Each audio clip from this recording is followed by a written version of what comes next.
Então, vamos lá. Boa tarde a todos, bem-vindo, bem-vinda. É um prazer imenso ter vocês aqui no primeiro webinar AgriShow, FutureCon AgriShow. Eu sou a Ana Caparroche, do time do FutureCon, da equipe FutureCon, e é muito interessante a gente receber vocês aí espalhados pelo país todo, nos seus respectivos lugares. Isso a gente deve à tecnologia, essa tecnologia mesma que abre, que rompe as porteiras do agronegócio e se faz tão importante e tão necessária. Para a gente começar, vou apresentar aqui o nosso time de especialistas, os nossos speakers ilustríssimos. Muitíssimo obrigada pela presença de vocês. Vocês já estão vendo todos eles aí, portanto, no nosso painel, na nossa câmera. Na sua casa, de alguma maneira, saúde essas pessoas, tá? Esses nossos convidados. Pode bater palma, pode, enfim, dar um sorriso. Então, portanto, vou apresentá-los. Começando aqui do meu lado, o Luciano Alakja, que é líder de desenvolvimento da Nokia. Oi, muito obrigado, bem-vindo. Aqui embaixo, do meu lado, a Silvia Masruá, que é chefe-geral da Embrapa Informática. Bem-vinda, Silvia. Muitíssimo obrigada pela presença. Bem ao centro, o Fernando Degobi, que é diretor-presidente da Cooper Citrus Brasil. Muito obrigada, bem-vindo. Do nosso lado, o nosso capitão, o Hermano Pinto, que é diretor do FutureCon. Dá um oi, Hermano, olá. E aqui abaixo nós temos, portanto, o Farai, que é líder do time de indústria da IBM Brasil.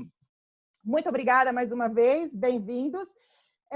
Antes da gente iniciar nosso primeiro webinar FutureCon AgriShow, AgriShow FutureCon, você que chegou, seja muito bem-vindo, fique conosco. A gente vai combinar umas dinâmicas, tá bom? Para a gente saber como é que vai acontecer aqui, porque como todo evento, quando a gente está presente, né, os eventos presentes, a gente pode fazer perguntas para os nossos convidados e aqui também a gente vai poder interagir com eles, tá certo? Então, de que maneira a gente vai fazer isso? Só um minutinho.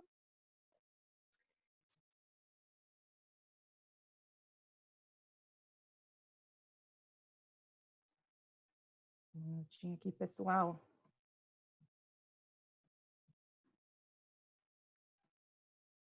Quero encontrar aqui, se vocês já estão me vendo aqui. Todo mundo está vendo aqui, os meus camaradas, os convidados estão vendo aqui. Vocês que estão aí nos assistindo podem, ao final do nosso webinar, do nosso bate-papo, da nossa apresentação, fazer perguntas para os nossos convidados, tá? Enquanto vai acontecendo, você pode clicar aqui, ó. Se você não conhece o painel do Zoom, preste muita atenção. Bem abaixo no seu painel, bem ao centro aqui onde eu estou colocando, dê uma chacoalhada com o seu mouse, dê uma vibrada aí no seu computador, enfim, no que você está utilizando, e vai aparecer, portanto, uma flechinha escrita aqui, ó, Q&A, tá bom? Do lado de participantes, tá vendo aqui, tem uma flechinha, Q&A, é aqui que você pode clicar e ir fazendo perguntas para os nossos participantes, tá? Ao final de toda a dinâmica, a gente vai, portanto, repassar essas perguntas e eles vão respondendo conforme, se vocês direcionarem para alguém, conforme, portanto, a solicitação de vocês. Tudo bem? Então, vamos lá. Agronegócio, tecnologia no agronegócio. A gente começa agora. Hermano Pinto, é com você.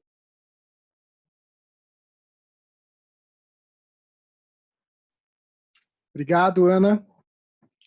Boa tarde a todos. É um prazer estar iniciando a moderação desse primeiro webinar Cross da Informa, né, que nós juntamos o mundo do agro com o mundo da tecnologia, falando justamente da tecnologia no agronegócio, né, e eu queria agradecer a presença justamente aqui dos nossos painelistas, a Silvia Masruá, chefe-geral da Embrapa Informática, o Luciano, velho amigo e colega lá da Nokia, ele é o Business Development Lead na Nokia. O Farai, que é também um velho, conhecido desde os tempos da Oi. Hoje ele é o Business Development Leader da IBM.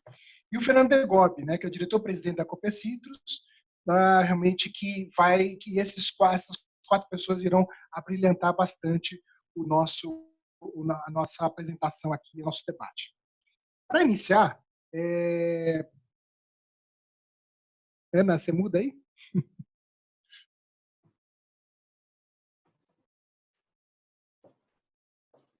Para iniciar, a gente, digo assim, eu realmente, até recentemente escrevi um artigo para o FutureCon Digital, né, falando justamente dessa fusão cada vez maior que está tendo a tecnologia dentro do campo, né? Eu defini basicamente três grandes pilares para a gente conversar aqui, né? Um primeiro pilar, que é o pilar dos sensores, do IoT. Eu já antecipo fazer uma propaganda agora, dia 30, quinta-feira, a gente vai ter um webinar específico de IoT, de Big Data, de softwares aplicativos, de todo um ambiente que se cria possível para que a gente comece a fazer cada vez mais com as ferramentas, tanto de tecnologia, quanto as ferramentas que hoje a gente já tem no campo, né?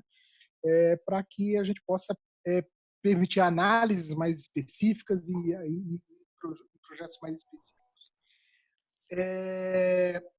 De outro lado, nós também temos os melhoramentos que nós fazemos através da biotecnologia, área que a Embrapa e outros institutos de pesquisa no Brasil já são reconhecidos mundialmente por suas inovações, né? E o Brasil tem uma questão de melhoramento genético e biotecnologia muito forte, que, na verdade, explica muito o boom do Brasil em termos de produtividade, esses vários anos aí que a Embrapa e outros institutos têm trabalhado em prol do campo brasileiro. E, por fim, uma coisa mais nova, né, mas que talvez, digamos assim, quando o pessoal começa a falar para mim de veículo autônomo, equipamento autônomo, drone, na verdade, o campo brasileiro talvez seja o lugar onde a gente mais encontra exemplos de aplicação efetiva já. Né? A gente, inclusive, o CEO da John Deere vai estar com a gente na quinta-feira, justamente falando um pouco das ações da John Deere, né? Muito mostrando também esses tipos de aspectos desses equipamentos autônomos para abranger todos os aspectos da tecnologia desse âmbito, e como isso facilita não só o homem do campo, mas também para alcançar a produtividade e até fazer uma integração logística melhor. E o grande ponto que a gente fala no nosso próximo slide aqui que é, digamos, o fundamental em termos que a gente traz muito fortemente dentro do FutureCon, é a questão da conectividade. A conectividade ela é habilitadora dessa revolução agrícola, porque ela que permite, efetivamente, que a gente faça a conexão das coisas, das máquinas e das pessoas. E a gente sabe muito bem que no campo brasileiro a cobertura ainda não é ideal. A gente tem uma série de ações que estamos fazendo aqui junto com provedores de internet, junto com operadoras de telecom estabelecidos, e tudo para o satélite, né, que é o nosso primeiro caso ali do satellite navigation, e que são coisas que nos levam em termos de atividades para que a gente permita trazer esses três blocos, esses três pilares de tecnologia de forma cada vez mais forte para dentro desse mundo. Né? Seja em termos de conectividade das coisas e sensores e elementos, né? Assim como das máquinas, e, claro, a interface para que o homem do campo, o agricultor, o agropecuarista, né? Ele possa efetivamente ter leituras mais importantes que possa tomar decisões no processo agrícola, inclusive para comercialização de safra, comercialização e logística de tudo que a gente possa pensar. Bem, vamos começar então o nosso papo, né? Voltando para os nossos painelistas, eu só quis fazer essa apresentação, essa introdução. Em primeiro caso, hoje mesmo eu compartilhei um artigo que o Leonardo Euler, presidente da Anatel, fez para o nosso colega lá no México, Negrete, sobre descanso produtivo. Né? Como a pandemia pode se tornar um fator para acelerar a transformação digital. Né? Eu queria ouvir de vocês agora, os nossos panelistas, como é que vocês enxergam isso? Como é que a pandemia, efetivamente, ela pode acelerar a transformação digital no campo? O microfone aberto para vocês e levante a mão para quem quiser começar agora a falar, tá bom?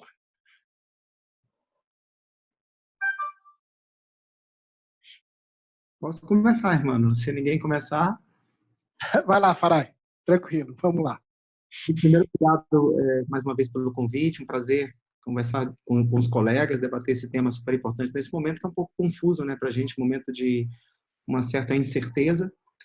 Mas já falando um pouco do processo de aceleração, né, nós viramos digitais da noite para o dia, né?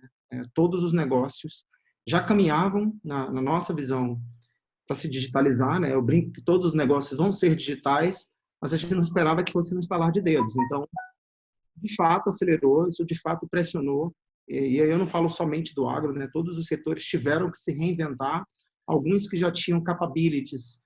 Aí eu falo especialmente humanas, ou seja, que já estavam estudando o tema, já tinham skills, conseguiram acelerar esse processo, né? Outros ainda estão procurando se encontrar nesse processo e acaba que fica uma barriga de prejuízos, né? E no campo não é diferente, né? O campo também teve que se reinventar. Estava vendo ontem uma reportagem sobre os leilões, né, as feiras que aconteciam, né, era um momento de muito trading, né, de muita negociação, e agora todas elas migraram para plataformas digitais, e as coisas estão acontecendo, entendeu, mano? Então, essa reinvenção acelerada, provocada pela pandemia, virou também uma oportunidade de negócios que, creio eu, já se fala muito nesse novo normal, creio eu que a gente vai viver diferente, mesmo quando a gente sair desse lockdown, muita coisa vai permanecer porque vai ser mais eficiente.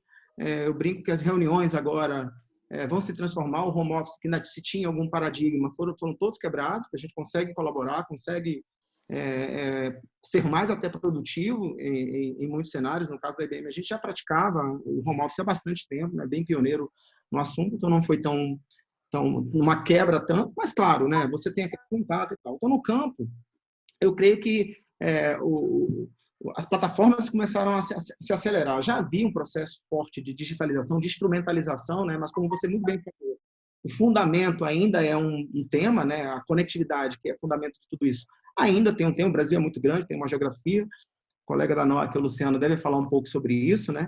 Mas o processo de agora começar a utilizar cloud, começar a utilizar plataformas para essas negociações, acelerou, sem dúvida nenhuma, o processo de adoção. Quem ainda tinha algum tipo de paradigma a ser quebrado, foi quebrado, questões de segurança por conta da cloud, ainda existiam muitos mitos, né?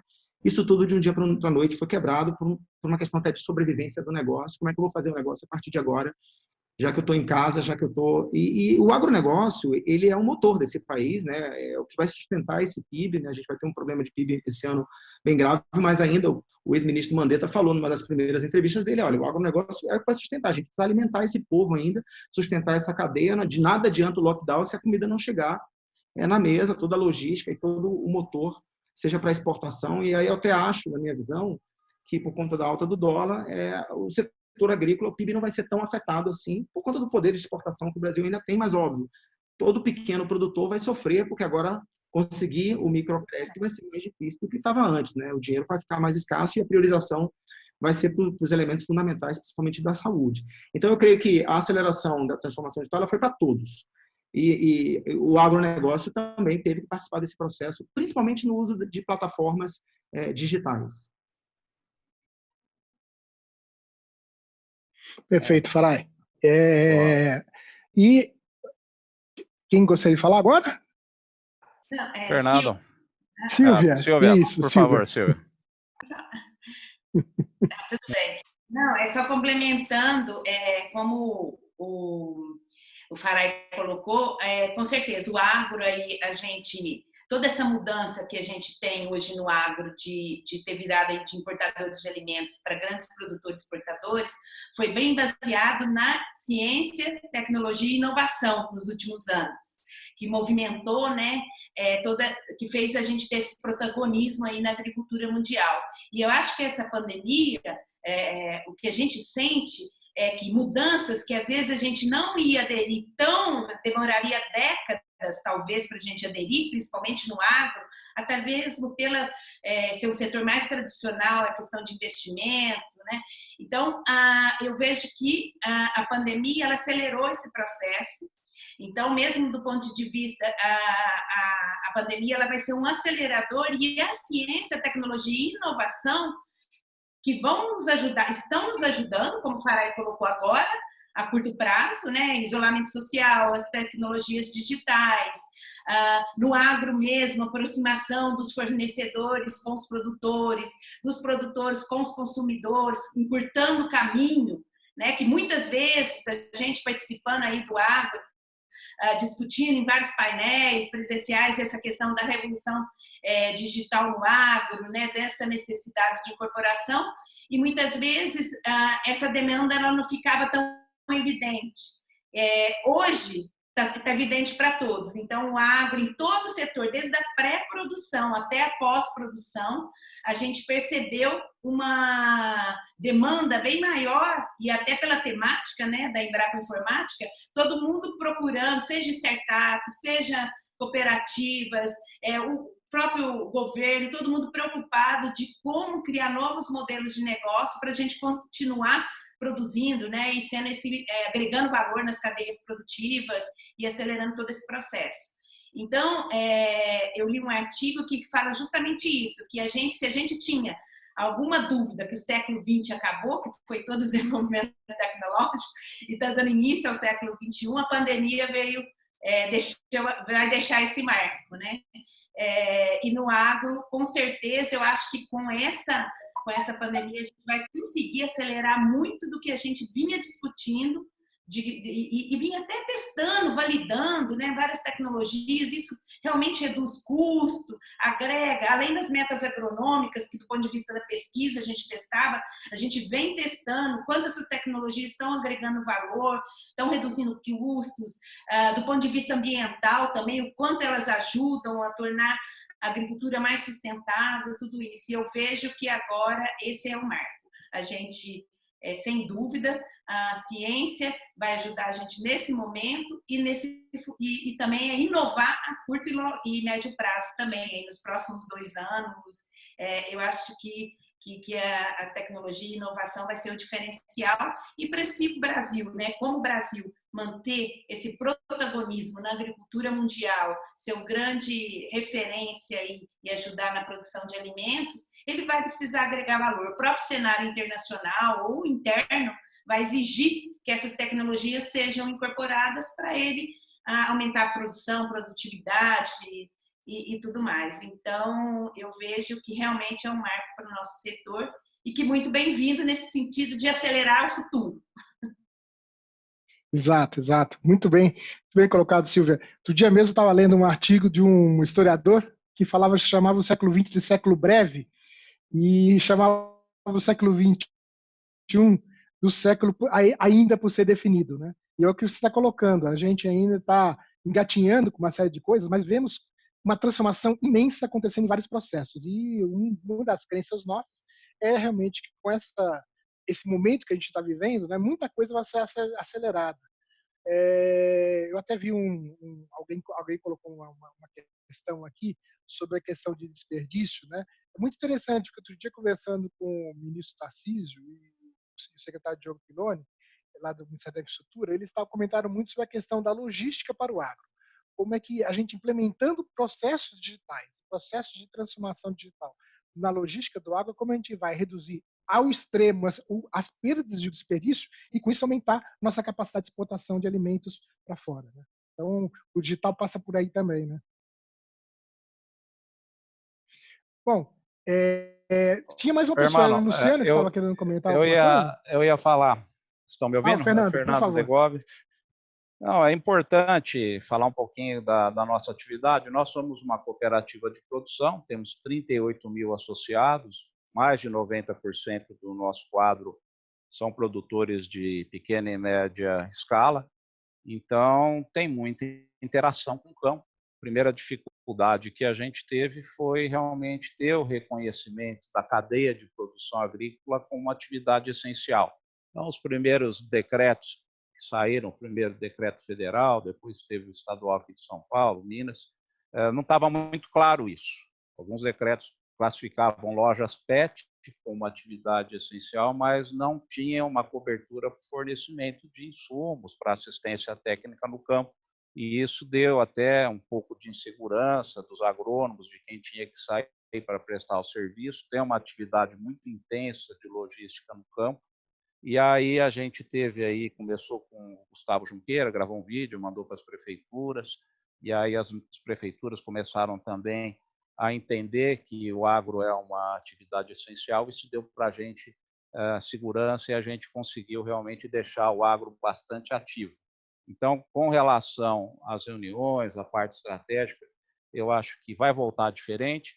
Realmente a gente está aprendendo a usar ferramentas e elas têm feito com que essas reuniões, o desenvolvimento das estratégias se tornem mais produtivas até, tem mais disciplina para uso, o pessoal parece que se prepara mais para essa rotina, né, de videoconferência, de reuniões remotas, sem contar que os custos de operação diminuem também bastante, né, com deslocamento, segurança, despesas de hotéis e etc. Agora, eu queria reforçar aqui a importância de realmente entender que as coisas que impactam no agronegócio, elas têm que ter interação com o solo, com semente, com a planta. Isso vai continuar existindo, isso vai ter que ser melhorado. Eu acho que a agricultura de precisão é a ferramenta que faz com que isso aterrize nas propriedades. Então, você vai ter que ter cada vez mais conectividade, vai ter que trabalhar com algoritmos, combinações de dados que vão otimizar processos, mas a gente tem que entender que, para impactar mesmo, vai ter que ter essa interação, ou um pulverizador, ou uma plantadora, ou uma máquina de colher, que é o que está ali, de fato, fazendo o trabalho e trazendo a produção para poder realmente inverter isso em resultado. Não, perfeito, Fernando. E até alinhado com isso que você colocou, a gente vê muito que a gente fala também da agroindústria, tá?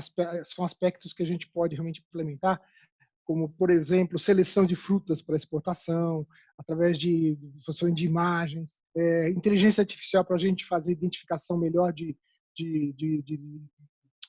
aspectos de, chama isso, de trazer uma umidade ao solo, e o NPK, outros sais minerais, tudo isso associado em grande Big Data, né, são processos que se tornam, digamos assim, complexos se o agricultor for olhar isso de uma forma técnica, né, mas pode se tornar muito fácil através de interfaces que são criadas para que ele possa utilizar isso de uma forma mais fácil. Eu acho que isso e o industrial está associado aí também com os produtos agrícolas. Acho que isso é uma questão muito importante. E dentro dessa linha, existe aquela questão, né, que o Farai já levantou, você também tocou nesse assunto agora, né, que a gente produz e exporta bastante, né, e a gente já há algum tempo um dos principais fornecedores, se não o principal fornecedor de alguns alimentos no mundo, né, mas muitas propriedades ainda não estão conectadas, né, e isso carece de avanços tecnológicos, investimentos. Como é que vocês enxergam isso? Talvez o Luciano queira agora já abordar o projeto do Conectar Agro. O que você tem a comentar sobre isso, Luciano? Bom, sim, vou comentar um pouquinho. Primeiramente, agradecer ao convite, né, de estar com todos vocês. Olha que interessante a tecnologia, né? Nós estamos aqui, eu estou vendo aqui que a gente deve estar por volta de 331 participantes, né, nesse webinar. Então, olha o alcance que essa nossa conversa está tendo com pessoas que estão em diferentes partes do Brasil.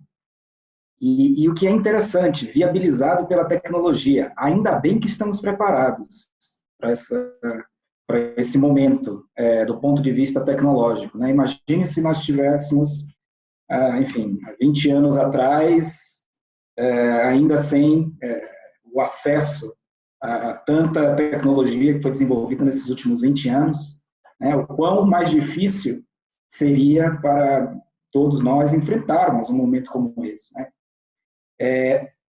E o que a gente vê quando a gente fala da conectividade em si, ela é um conceito bem mais abrangente do que a conectividade tecnológica, né? Nós estamos aqui conectados através da tecnologia, trocando ideias, e dessas ideias, desse tipo de interação, de conexão entre nós, podem surgir novos negócios, podem surgir soluções para problemas que todos nós estejamos enfrentando. Então, existem algumas perguntas aqui no evento.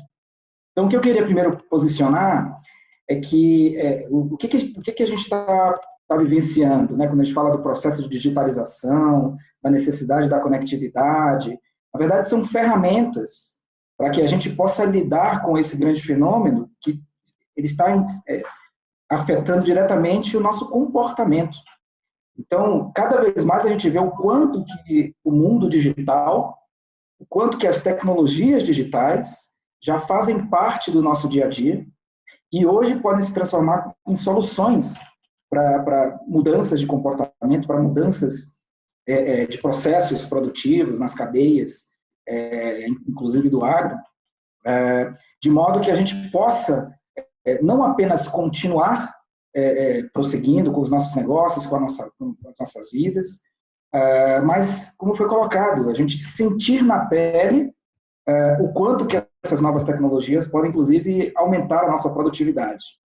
Então, dado essa introdução, eu acredito que o que está acontecendo agora não apenas vai acelerar, não apenas está acelerando a implementação de novas tecnologias, como também, após essa fase passar, isso é uma das certezas, talvez, que nós tenhamos, né, de que isso vai passar, de que esse momento vai passar, mas o ponto é o seguinte: ao experimentarmos essa nova forma de lidar com tecnologia, ao experimentarmos essa nova forma de lidar com todas as os nossos hábitos, será que voltaremos? Né? Será que o novo normal ele vai ser como era antes? Absolutamente não. Né? Falando especificamente sobre iniciativas de conectividade, isso era um movimento que já estava acontecendo, né? No campo, especificamente. Então, a Nokia, em conjunto com mais uma série de empresas, a gente participou, a gente começou por volta de 2018, no ano passado a gente reforçou muito, a gente lançou a iniciativa chamada Conectar Agro. O que foi essa iniciativa? A iniciativa foi justamente a identificação de um problema no campo, né? Todos nós, nas cidades, já tínhamos um certo acesso a essas tecnologias de conectividade, mas o campo, ele, de certa forma, não tinha sinal, não pegava o sinal no campo. E a iniciativa do Conectar Agro, ela veio para justamente endereçar esse ponto, e ao longo desses últimos meses, a gente já tem mais de 5,1 milhões de hectares conectados com sinal no campo. E, obviamente, em pontos estratégicos, em pontos importantes, onde tem a grande produção.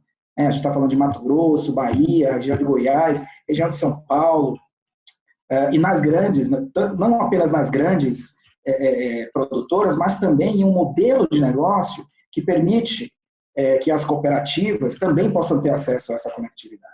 Né? Então, a gente também precisou transformar o modelo de negócio que era aplicado nas cidades, que era aplicado para as pessoas, em um modelo de negócio que seja orientado para o campo, onde você não tem necessariamente a quantidade de pessoas tão grande, mas você tem coisas, você tem máquinas, você tem sensores. Então, aí que entra a internet das coisas. A iniciativa foi muito conectada com as oportunidades de negócio na internet das coisas. E isso representa esses 5,1 milhões de hectares, ele representa algo em torno de 10% da área cultivável no Brasil. Então, e está em crescimento. Esse ano a gente também anunciou que essa iniciativa ela se transformou em uma associação. Então, qual que é a ideia da associação? A ideia é a gente realmente ganhar maior alcance da iniciativa. Por quê? Porque a conectividade ela é a infraestrutura. Né? A gente ter a infraestrutura de conectividade no campo, mas quem realmente vai aproveitar essa infraestrutura são os produtores, são os provedores de solução, são as startups, todas aquelas empresas que desenvolverão soluções a partir dessa infraestrutura. E isso vai ser algo que a gente vai comentar um pouco mais ao longo da nossa conversa, mas eu queria primeiro pontuar que existem sim iniciativas que serão cada vez mais aceleradas, como foi até comentado, o PIB do Brasil, né, o Farai comentou um pouco sobre isso, a Silvia também, o nosso PIB, ele depende bastante do agronegócio. E por incrível que pareça, se a gente aumenta a nossa produtividade, esse mercado, um mercado cada vez mais global, ele vai continuar necessitando da nossa demanda. Então, vai ser importante cada vez mais a gente aumentar a nossa produtividade para atender a uma demanda crescente. E a tecnologia, ela é algo que entra, a conectividade, ela realmente afeta, ela contribui para o aumento da produtividade, no momento em que o produtor tem informação em tempo real, no momento em que ele tem como se comunicar com toda a sua cadeia produtiva.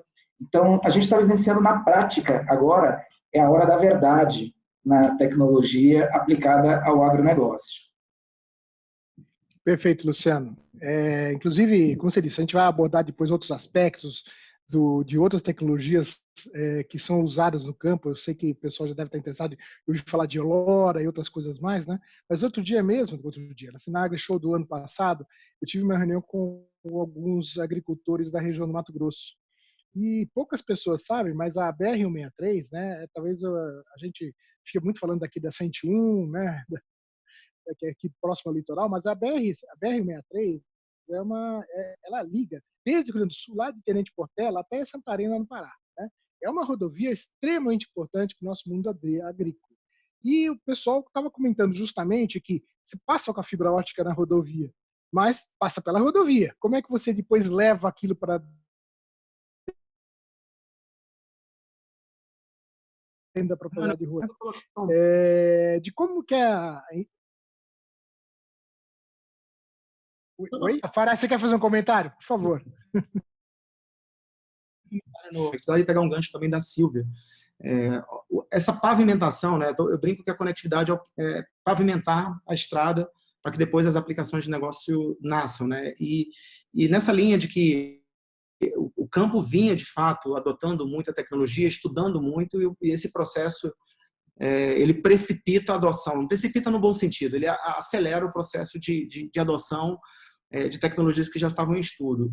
Eu creio que uma que vai ser muito baseada nessa mudança de comportamento do consumidor, né? O consumidor agora está mudando também, né?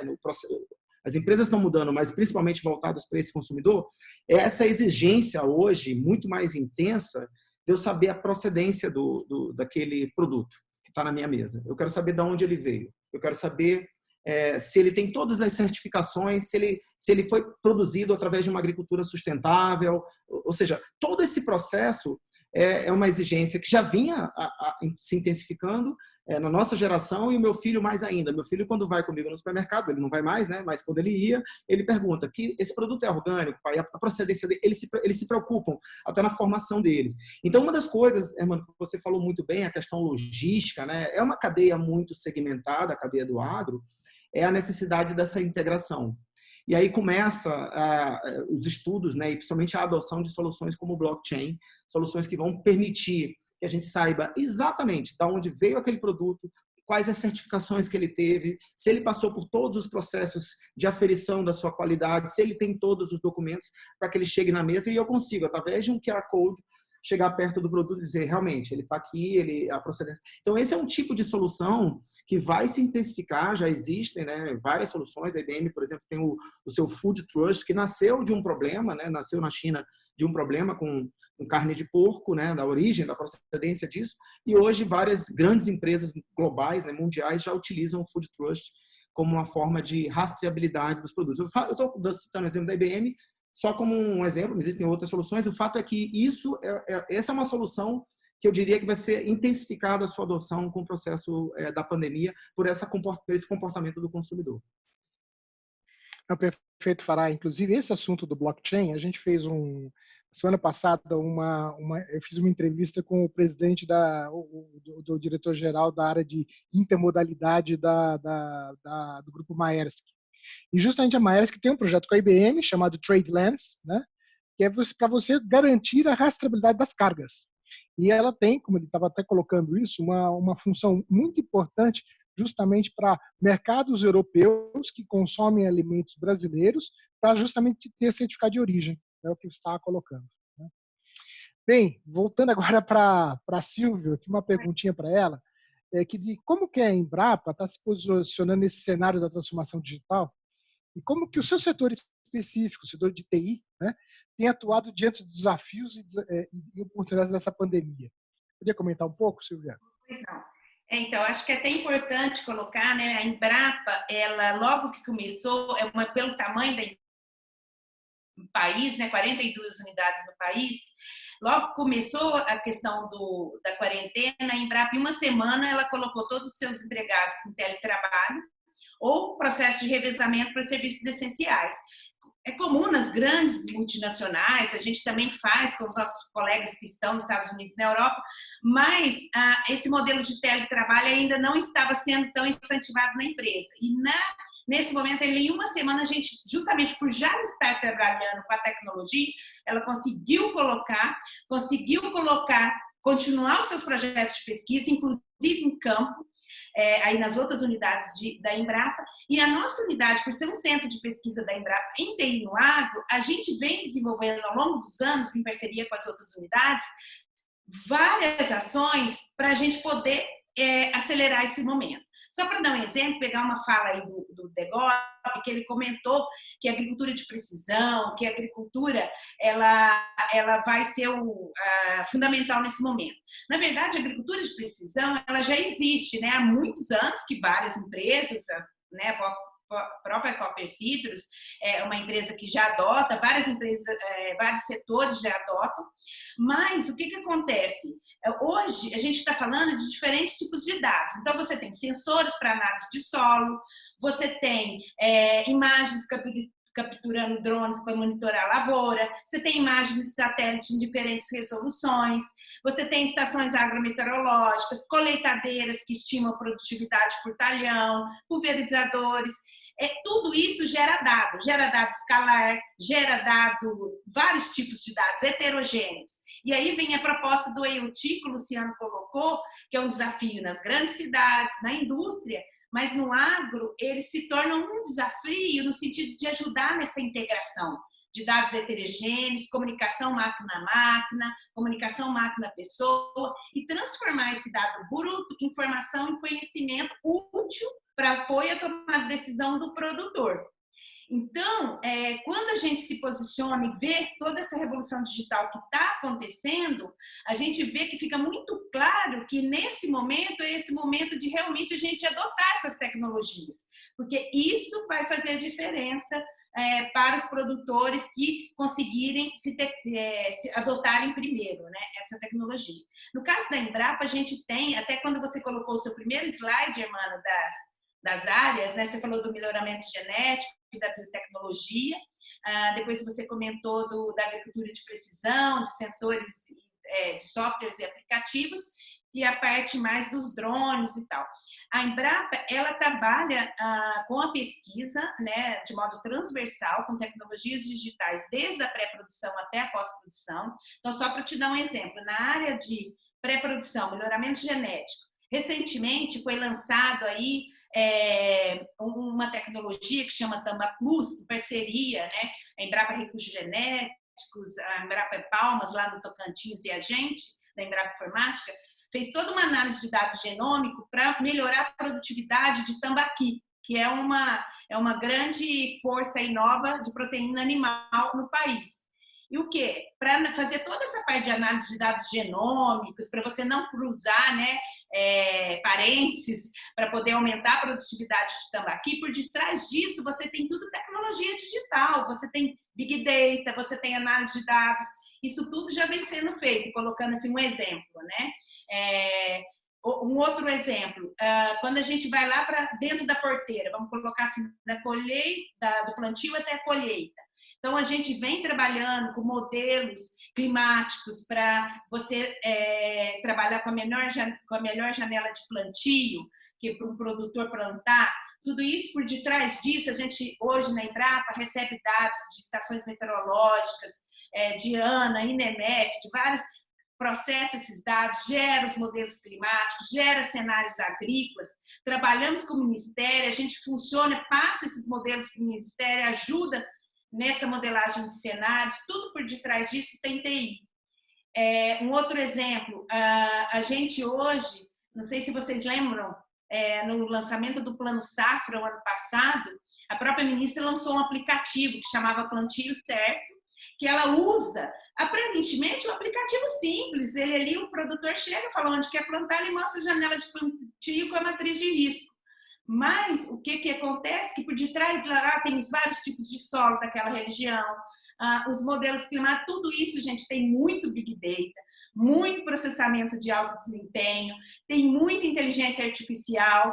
Então, às vezes, a inteligência artificial não é só o robozinho falando ou já automatizado no campo, mas os algoritmos que estão de baixo para você inferir, que vão ajudar numa política pública, subsidiar um crédito agrícola, isso também é inteligência artificial por detrás, é o que a gente trabalha também na Embrapa, além de agricultura de precisão e automação, na área de visão computacional, um problema que a gente vem trabalhando muito, por exemplo, problema de classificação de soja, os produtores às vezes classificam a soja, chega lá achando que a soja deles tipo a trade que vai comprar, então existe, não é um processo automatizado, a inteligência artificial pode ajudar nesse processo. Você dá transparência ao processo. Então, pegando um gancho com o que o Farai falou também, que o novo consumidor está exigindo que o agro também incorpore essas tecnologias. A gente fala muito da quarta revolução industrial, começou lá na indústria alemã, que impactou vários setores da economia e está impactando o agro. Mas a diferença é que não é as tecnologias em si, é como eu falei, as tecnologias estão vindo. O novo consumidor está exigindo a adoção dessas tecnologias para ganhar mais transparência ao processo, na questão de rastreabilidade, como ele colocou exemplo aí, entre o blockchain, né, e outras tecnologias. Então, a gente na Embrapa, a gente vem atuando em toda a cadeia produtiva de modo transversal. A Embrapa Informática, a gente fica em Campinas, né, dentro do campus da Unicamp. A gente tem parceria com as outras 42 unidades. Então, a gente trabalha, a gente funciona como uma nuvem de dados e modelos para a Embrapa, a nossa unidade, uma facility. Então, a gente faz desde organizar o dado bruto, então dados de recursos naturais, dados de clima, gera os modelos em cima disso, os algoritmos de inteligência artificial.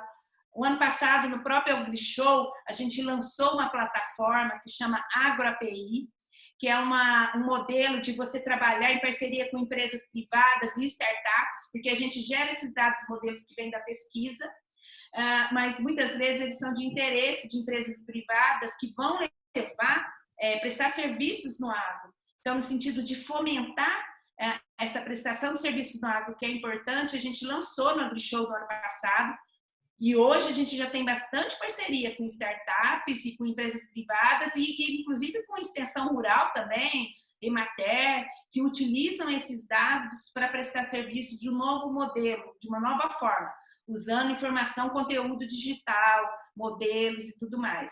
Então, e aí a gente tem também trabalhos na área de geotecnologias, WebGIS.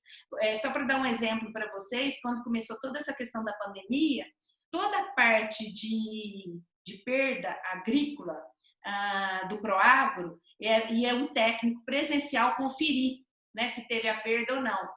Então, a gente tem um WebGIS, que é o SATVEG, que é um sistema para análise temporal de vegetação, que a partir de índices de vegetação, você consegue ver o que foi plantado ali e tal. E aí, o Banco Central já gerou uma resolução normativa logo na primeira semana de abril de usar esse tipo de tecnologia para conferir as perdas e para falar com o produtor. Então, são exemplos práticos do que está acontecendo. Aplicativos também. Surgiu a demanda de aplicativos para melhorar, aproximar produtor de consumidor, porque dava dificuldade, negócio de feira livre, de SEASA e tal. A gente também ajudou a incorporar as startups a como levar, né, a fortalecer os produtos delas para elas poderem atender essa demanda. Então, assim, existem várias oportunidades, desde organizar o dado bruto, trabalhar na área de agricultura de precisão, que a gente já tem projetos nessa área, na área de automação, com visão computacional, e também na área de geotecnologias, e também nessa área de softwares e aplicativos. Perfeito, perfeito. Eu também acho, Silvia, que é muito importante que você tocou em a questão das startups, né? Porque quando a gente começa a falar sobre aplicações do agro, a gente tem múltiplos nichos de atuação, né? E para uma grande empresa se mexer em tudo é muito complicado, né? Tanto que eu vejo várias empresas, né, com grandes, trabalharem com startups. Eu vi agora mesmo aqui que o Rogério lá do Inatel acabou de entrar aqui na nosso web, né, que digamos, é um grande incentivador das startups lá no vale lá de Santa Rita do Sapucaí.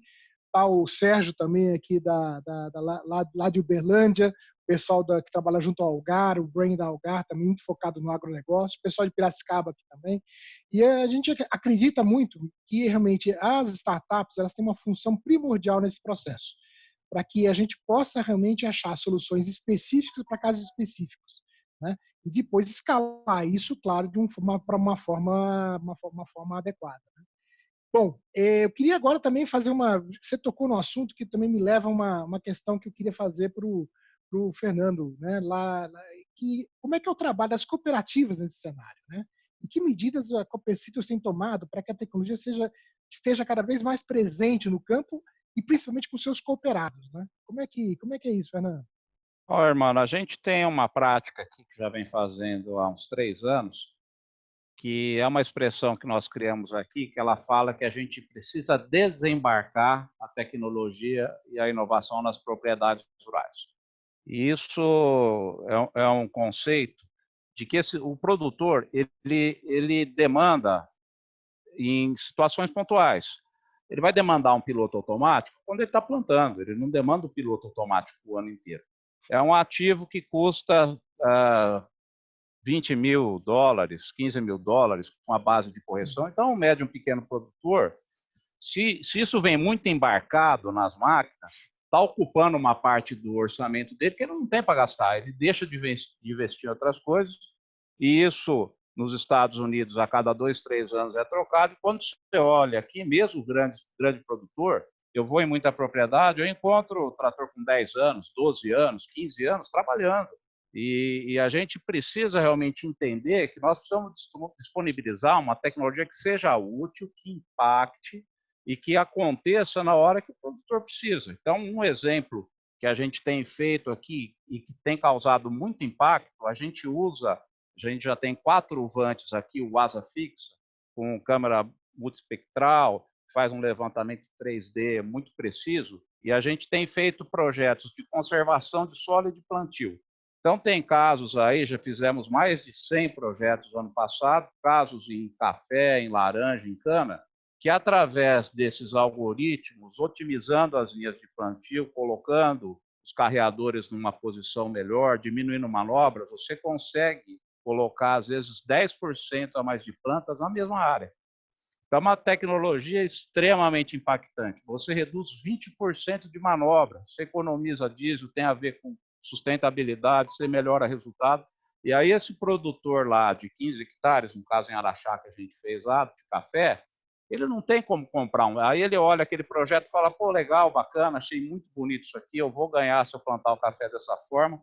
E a gente conseguiu, em parceria com uma empresa grande de GPS, um sinal RTX, você libera do satélite um aluguel do sinal, eu levo lá uma direção elétrica, coloco um receptor no trator, consigo, com 3 horas de serviço de mecânico, ligar essa direção elétrica no circuito hidráulico do trator, põe o receptor, põe o painel, que eu vou baixar o plano de plantio desse trator, e um trator de 35 anos fez um plantio com um piloto automático com a mesma precisão de um trator de 260, 350 mil reais.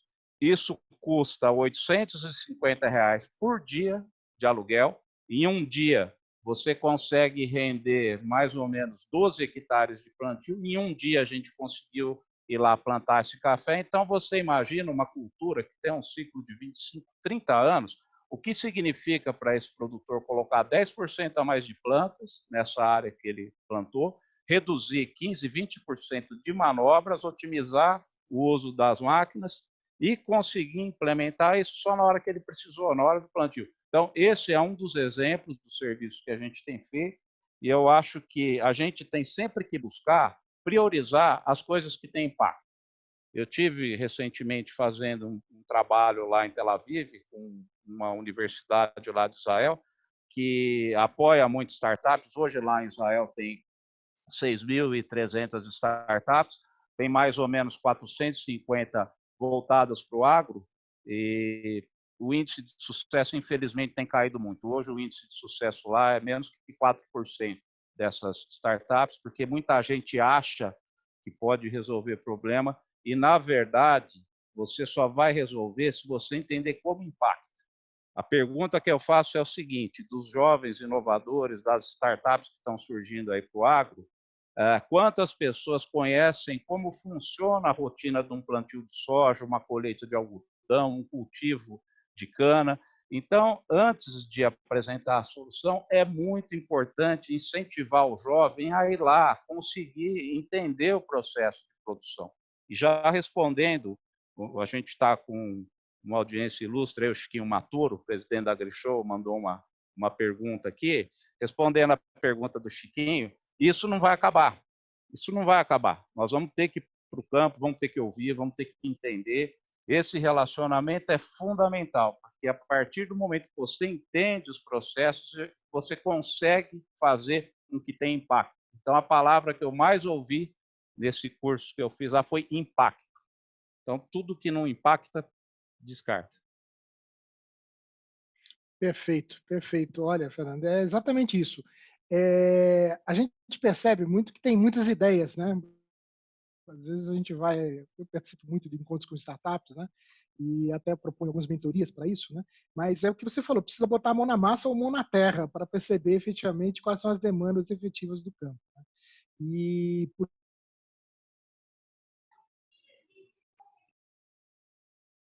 isso que, como por exemplo, o pessoal lá de Piracicaba, de Ribeirão Preto mesmo, né? E eu acho muito importante que realmente é isso que você falou, tem que ter impacto. O impacto é fundamental para que tenha sucesso. Você quer comentar alguma coisa? Não, é o seguinte, só nesse sentido que o Degol colocou, o Fernando colocou, a respeito das startups, esse boom. É uma preocupação, a Embrapa, desde que começou esse movimento de agritechs, a gente tem feito vários estudos também nessa linha, cresceu aí em um ano, triplicou, né? Hoje a gente tem 1.000 e tantas startups no agro, vamos ver depois dessa pandemia, né? Esse é o problema também. Mas a gente percebe que as startups, às vezes, elas têm ideia da tecnologia, mas não conhecem do mundo agro. Você trabalhar com a tecnologia no ambiente controlado, aí os meus colegas aí da IBM, Nokia pode falar, é completamente diferente do ambiente complexo como o agro. E aí, o que acontece? Que a gente sente, né? Eu mesmo sinto muito quando as startups vêm. Esse trabalho fica muito disperso, então ele tem uma solução pontual. Às vezes vai gerar um impacto, mas é muito pontual. Então, a gente da Embrapa, a gente tem se preocupado muito com essa demanda das agritechs e ser um facilitador desse ecossistema, no sentido assim, startup, modelo, e aí ele colocou lá do Israel, o Fernando também, elas precisam estar antenadas com que qual é a demanda, né? Elas sabem, eu tenho que atender aquela dor, tudo bem. Mas como que isso pode ser retroalimentado pela pesquisa, e tem que trabalhar alinhado, porque se ela descola muito rápido, ela não vai ter sustentabilidade, e aí acaba frustrando, né, acabando a startup.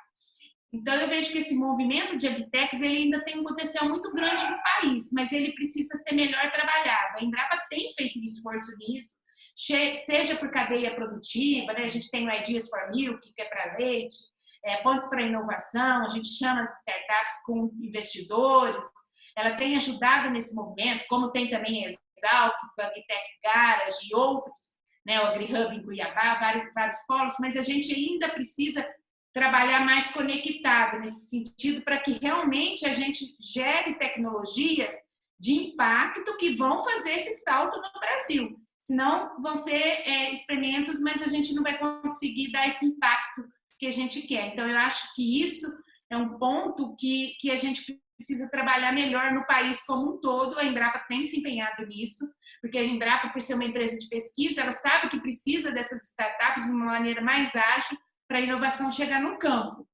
né, junto com as empresas privadas. Mas, por outro lado, isso precisa ser mais articulado, porque senão a gente não vai conseguir ser agressivo no bom sentido de agregar mais valor no setor produtivo. Essa preocupação que o Fernando tem de realmente gerar tecnologia que agregue valor e resolva o problema do produtor, né?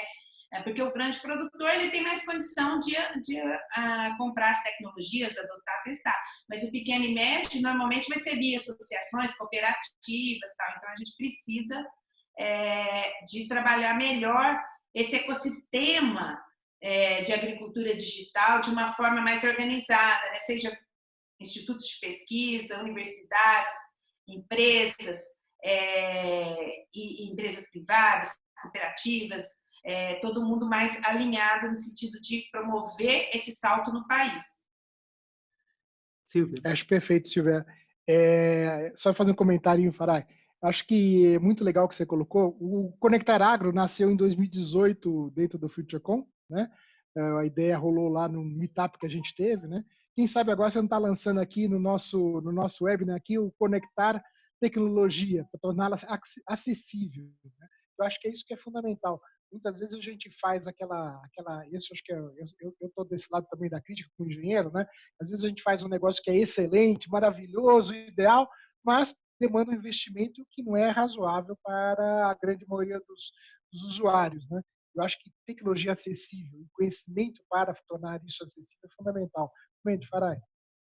Não, queria só comentar o que a Silvia falou e reforçando o que o Fernando também colocou. Na IBM, a gente fala muito isso no nosso processo de mentoria. A gente também tem um programa bem antigo, global, inclusive, que chama Startup da IBM. E a gente fala, às vezes, os jovens chegam lá, apaixonados pela tecnologia. A gente fala, não pensa que o Watson vai resolver tudo. Você tem que estar apaixonado primeiro pelo problema, ter empatia pelo problema, para que depois a gente vá com a tecnologia e tentar resolver. E as pessoas, às vezes, invertem isso, né? Vai com o martelo da inteligência artificial, martelar em tudo quanto é lugar. E não é bem assim. O grande tema tenha empatia pelo problema, conheça ele de perto, conheça profundamente ele. E depois a gente vê se é pela tecnologia mesmo que a gente vai resolver, porque eventualmente não é. E esse é o grande erro, às vezes. Eu acho que o setor agro teve um boom de investimento. No ano passado foi recorde de investimento em startups no mundo, né? Os fundos de investimento apontaram isso, né? Um crescimento muito grande, principalmente focado no tema da logística, né? De rastreabilidade. Inúmeras startups nasceram. E eu acho que é um processo possível de amadurecimento. Eu acho que cada vez mais a gente ainda tem 70% das startups que nascem, elas acabam morrendo pelo caminho por conta desse tema, né? Da falta até de empatia. Mas esse é um processo de amadurecimento que cada vez mais até com a mentoria, né, com o apoio de mentorias, essas coisas vão se acertando no caminho. O bom é que a gente está com uma massa crítica de gente pensando muito grande e com gente investindo, né? Vamos ver o que vai acontecer após a pandemia. O dinheiro tende a ficar um pouco mais restrito, mas o fato esse boom de startups nasceu principalmente por conta desse aumento do fundo, né? Pra você ter uma ideia, foram 7 bilhões de investimentos em agritechs no mundo, bilhões de dólares, só de venture capital. Então, assim, a coisa estourou mesmo por conta da demanda também e principalmente por conta da demanda do cliente final, né? A população não para de crescer. A perspectiva é que a gente tenha 2 bilhões a mais de pessoas em 2050. A gente vai chegar a 10 milhões de pessoas em 2050. Temos que alimentar esse povo, irmão. Não dá para ficar. E para isso eu preciso aumentar a produtividade por acre, né? Verdade. Coisa que o Brasil tem demonstrado muita competência, né? Nos últimos 50 anos, né? E eu acho que a gente tem agora, com as tecnologias, uma capacidade ainda maior de fazer essa produtividade e essa competência do mundo do agro realmente ampliar suas fronteiras, né? A Ana já está me passando algumas perguntas aqui que estão chegando. Eu vou juntar duas aqui, uma do Marcelo Pagotti e outra do Leonardo Zelaviero, né? O Marcelo ele pergunta sobre a tecnologia de conectividade LoRaWAN, né? E que hoje, digamos assim, muitas cidades já estão conectadas. Ele cita o caso de Amsterdã, que já está 100% coberta, né? Mas como é que é a questão da aplicação dessa tecnologia no campo? E o Leonardo Slaveiro entra num assunto que é muito presente dentro do FutureCon, né? Que é o 5G, né? Como é que vocês enxergam a alternativa do 5G como uma opção de conectividade para o campo de forma eficiente? E qual que é o impacto dessa tecnologia para o mundo do agro? Quem gostaria de comentar? O Leonardo? Desculpa, o Luciano. Eu vou começar falando um pouquinho, só para dar um contexto também, né? Quando a gente fala das aplicações no agro, e eu acho que foi muito bem colocado pelo Fernando, pela Silvia, também reforçado, o tema do impacto. No final das contas, o produtor está buscando aumentar sua produtividade, reduzir seus custos, enfim, aumentar suas receitas. Então, existe uma necessidade que é uma necessidade de negócios. E essa necessidade de negócios, ela é viabilizada pela tecnologia. Mas o quanto mais transparente for essa sopa de letrinhas, melhor. Então, quando a gente fala do 5G, quando a gente fala do LPWA, a gente fala do LoRa, enfim, existem uma série de alternativas tecnológicas para atender o produtor. Não existe, se a gente for parar para ver, não existe uma alternativa que seja única, que seja certa. Para cada caso, para cada problema, você vai ter uma determinada alternativa tecnológica. Obviamente que essas alternativas tecnológicas da gente que veio do mundo de telecomunicações, que vem do mundo em que há uma necessidade de padronização, de escala, é óbvio que a gente consegue identificar quais que são aquelas que têm uma abrangência, que têm um alcance, e que se revertem nos modelos de negócio, e se revertem nos custos mais baixos, né? Então, o que a gente vê? Primeiro, pegando o tema do 5G. O 5G ele vai ser uma revolução, a gente sabe que vai ser uma revolução. As aplicações do 5G, elas vão surgir, e a gente talvez hoje ainda não tenha essa visibilidade da quantidade de aplicações que surgirão a partir do momento que o 5G esteja disponível. Mas a gente sabe que elas surgirão, elas vão aparecer, e elas serão aplicadas no agro. Da mesma forma que a gente está vivenciando esse ambiente em que a gente tem que buscar novas formas de lidar, né, com o lockdown, com o fato da gente estar em casa, com esses negócios sobreviverem, com todos os negócios sobreviverem, é uma questão não apenas de sobrevivência, como a gente está identificando nesse momento, a gente está vivenciando nesse momento, mas o 5G, ele virá como uma questão de transformação também do nosso modo de lidar com a tecnologia, né? Nós teremos experiências que serão distintas da que nós temos agora. Vou dar um exemplo. Você pode falar de holograma do 5G. Né? A gente está falando quando fala da baixa latência, quando nós falamos de outras... O potencial do 5G, ele vai permitir que nós lidemos com a tecnologia de outra forma. Mas, voltando ao tema inicial, a gente pode endereçar muitos dos problemas do campo com a tecnologia que já está disponível hoje, né? Então, é uma questão de como adaptar essa tecnologia, é uma questão de como utilizar essa tecnologia para resolver os problemas do campo. E foi dado um exemplo, que por exemplo, utilizar as tecnologias, utilizando o LoRa, utilizando essas redes, que são redes privadas, mas que existe um modelo de trabalho que permite você conectar os sensores no campo. Então, você resolve um determinado problema. Pelo mundo do padrão, da padronização celular, que tem todo um trabalho, tem investimento de empresas, de grandes grupos, ele permite que os custos dessa transição tecnológica também sejam reduzidos. Então, o que está acontecendo? O que a gente vê? Primeiro, é a gente olhar que a forma como lidar com as redes de telecomunicações, ela vai ser transformada. Enquanto antes a gente utilizava, até então a gente utiliza as redes de telecomunicações para aplicações em que, enfim, são as pessoas, né, que utilizam essas redes, a evolução delas, a evolução do mundo celular, ele está indo na direção das coisas, está indo na internet das coisas. A gente fala da padronização indo na direção de você atender as aplicações máquina a máquina. Então, existem os padrões, a gente tem já se fala de CAT-M, já se fala de Narrowband IoT, que são adaptações desse mundo, desse ambiente tecnológico para esse tipo de aplicação mais específica. Então, eu vejo que essas novas formas de utilizar as grandes redes de telecomunicações que foram montadas, aplicadas ao campo, elas vão viabilizar cada vez mais o surgimento de soluções. Que tipo de soluções? Soluções que as startups estão identificando, soluções que as empresas estão entendendo como que funciona o dia a dia do agricultor, do pequeno produtor. E aí eu queria só fechar com essa questão do modelo de negócio, que a tecnologia é uma parte da história. A outra parte é o modelo de negócio. A gente tem muito que aprender com o modelo que veio da nuvem, né? Que é o modelo do uso, né? O uso dessa tecnologia. E cada vez mais a gente vê esses modelos de negócio ganhando mais importância.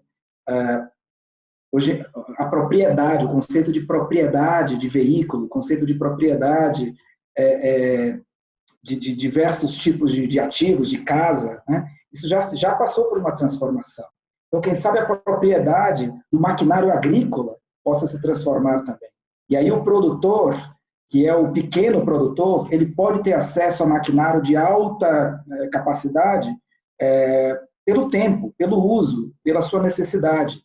E esses modelos de negócio que são viabilizados pela tecnologia, pelo dado enviado em tempo real, pela cobrança de acordo pelo uso, vão ser os modelos que vão viabilizar não apenas os grandes produtores, mas também os pequenos produtores a terem acesso à tecnologia de ponta no campo. Perfeito, Luciano. Por aí mesmo, a gente não tem uma solução única, temos várias, né? E que cada uma tem que ser buscada, né? Apareceu aqui, eu tenho que também fazer uma pergunta para o Fernando aqui, juntando uma série de perguntas que apareceram aqui do Tadal, nosso velho conhecido e grande especialista em IoT, do Fernando Martins, da Juliana, sobre o assunto dessa questão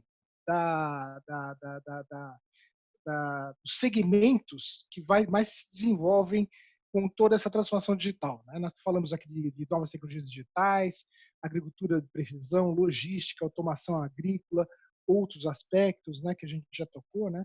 E completando aqui, deixa eu só ver aqui, entrou uma pergunta e saiu aqui da minha frase. E o Silvio Martins, ele pergunta também sobre as questões da gestão financeira, né? Que eu acho que, completando o que o Luciano já colocou aqui, né? Que você mesmo, Fernando, já tinha colocado, mas como é que todas essas novas tecnologias vão permitir realmente um acesso melhor e maior para o homem do campo e quais são os impactos hoje mais adequados, né? Para que a gente possa efetivamente considerar em termos de agricultura de precisão, logística. Bom, o que a experiência tem mostrado para a gente que quando a Silvia disse de agricultura de precisão, o primeiro GPS que veio para o Brasil, piloto automático, veio aqui para Catanduva, próximo de Bebedouro, veio em 2000. Ele não fazia curva, só fazia reta. Veio sair, a usina importou. Quando ela foi plantar a cana, ela viu que ela estava com um problema sério ali, que ele só fazia reta, aí teve que vir o pessoal de engenharia da empresa e fazer o desenvolvimento. Então, esse GPS foi colocado num trator que a Copercis vendeu, então a gente deu assistência e desde aí a gente vem entrando em agricultura de precisão e entendendo como a gente faz para melhorar esses processos. Então, na prática, até entendendo gestão de custo, entendendo impacto e resultado para o produtor, o que a gente tem observado? É preciso ter diagnósticos mais precisos. Então, Silvia mesmo disse de imagens de satélite com alta resolução, depois imagens de drone. Então, a gente montou uma plataforma digital aqui, inclusive a gente registrou essa plataforma, é um nome simples, mas não tinha registro até então, ela chama Campo Digital, é um registro nosso, é uma plataforma da Copercitos, e essa plataforma, o que ela faz? Um dos serviços, ela pega imagens de satélite, a gente tem cientistas aqui, 2 já, que vieram de uma startup, fazendo esses algoritmos, entendendo o comportamento, que essas imagens, você tem histórico aí desde 2012, 2013 do mesmo talhão, começa a entender potenciais problemas que podem estar acontecendo, marca essas coordenadas, baixa um plano de voo para um drone que vai para o produtor, lá na propriedade dele. Se ele não tiver um drone de imagem, a gente vai com a nossa equipe com um drone de imagem, cumpre esse plano de voo, aí você vai, de fato, trazer um diagnóstico melhor do nível de infestação, onde está acontecendo, volta com esse plano de voo, baixa na plataforma, volta para os agrônomos que estão aqui trabalhando na base, e eles vão fazer a receita que vai voltar num plano de voo para um drone de pulverização. Então, hoje a gente já está com 16 drones de pulverização, prestando serviço, e a gente cobra esse serviço por área controlada, a gente não cobra por plano, por tempo de voo, por hora trabalhada. tem dado excelentes resultados. Hoje a gente já tem em cana-de-açúcar mais de 40 mil hectares contratados, prestando esse serviço. E o que é interessante, o que essa experiência tem mostrado para a gente é isso. Você vai, parte de um diagnóstico. Se você fosse, eu lá em Israel vi uma startup que o cara faz todo o mapeamento com drones. E aí eu fiz a pergunta para ele, falei, por que você não usa imagem de satélite para entender um potencial problema? Ele falou, não, porque eu tenho drone, lá eles têm muito dinheiro, né? Faz tudo com drone. Agora, 1 hectare mapeado por drone custa R$50. 1 hectare de imagem de satélite, conforme a resolução, custa 50 centavos. Então, a gente precisa começar a entender modelos de negócio, como o Luciano disse, combinar as tecnologias que existem, usar da inteligência, dos algoritmos, da capacidade hoje, que está vindo aí da agricultura 5.0, né? Eu tinha até um slide para mostrar, mas vou resumir, né, um pouco do contexto de como a agricultura evoluiu, que a gente está falando das evoluções, mas tem uma linha do tempo aí, né? Então, desde a idade do cobre, quando começou a agricultura, até o século XIII, quando teve o primeiro arado com uma haste de metal e vindo, a evolução começou mesmo para valer com a agricultura 3.0, que foram os tratores, os pesticidas, fertilizantes artificiais. Depois você veio com a 4.0, que é já com imagem de satélite, internet das coisas, um início de robótica, o Big Data, isso ele está já no início desse século, né? E agora a 5.0, o que a gente pesquisa, o que a gente vê e sai dessa conversa aqui também é uma inteligência artificial mais complexa, uma aprendizagem cada vez mais profunda dos modelos, uma modelagem estatística cada vez mais avançada e uma robótica de ponta. O que vem aí do resultado dessa evolução da agricultura é isso. E eu acrescento aí que a gente vai ter que ter cada vez melhores diagnósticos para poder entender dessas ferramentas todas como que a gente faz uma viabilidade econômica para chegar no campo. Eu vou dizer de experiência nossa, de empresas que já tentaram vender só o serviço. No Brasil isso é muito difícil, muito difícil. O agricultor tem uma cultura e tem muita dificuldade de pagar por um ativo que ele não está ali, não é tangível, não é um bem que ele adquiriu, que ele está lá comprando. Então, vender só o serviço no Brasil é muito difícil. E aí a gente precisa, de fato, agregar, entregar uma solução pronta, um produto aplicado, um fertilizante já com taxa variável, com as zonas de manejo, usando as imagens de satélite, os sensores que a Silvia disse para poder definir essa zona de manejo, definir a necessidade correta, rastreabilidade, eu vejo, eu acho que foi o Farai que comentou aí, a importância de rastrear os produtos, o consumidor quer saber realmente de onde vem, como foi cultivado, a questão da sustentabilidade. Então, fazendo um resumo e dando espaço também, né? Porque tem muita coisa interessante para a gente ouvir aí, eu acho que o segredo é bom diagnóstico, desenvolver um bom modelo de negócio e realmente fazer com que tenha viabilidade econômica para o produtor usar. Perfeito, perfeito, Fernando. Inclusive, surgiram algumas questões aqui, até completando assim, uma pergunta aqui do Danilo, perguntando sobre a questão dos higrômetros, pluviômetros, né, como que isso entra nesse processo em termos de sensoriamento, né, para que seja feito todo esse processo de melhoria das informações para o pessoal do campo. Acho que isso a gente até já falou, né? Mas é que faz parte do database que a Silvia tinha colocado há pouco. Né? E outra questão que também surgiu, associado ao que você estava colocando, né? É a questão de que o Luciano só complementa, não podemos esquecer da biotecnologia na agricultura 5.0, é fundamental nesse processo do 5.0, e o João Leopoldo Ritter, né, lá de Santa Catarina, está perguntando aqui como o agronegócio vai se comportar em relação à cadeia de suprimentos. Né? E a gente sabe, né, que a gente hoje, cada vez mais, quando a gente está implementando processos novos dentro do agronegócio, que também insumos e implementos aparecem nesse processo. Né? Como é que a cadeia de suprimento ela também é impactada agora nesse processo de transformação digital?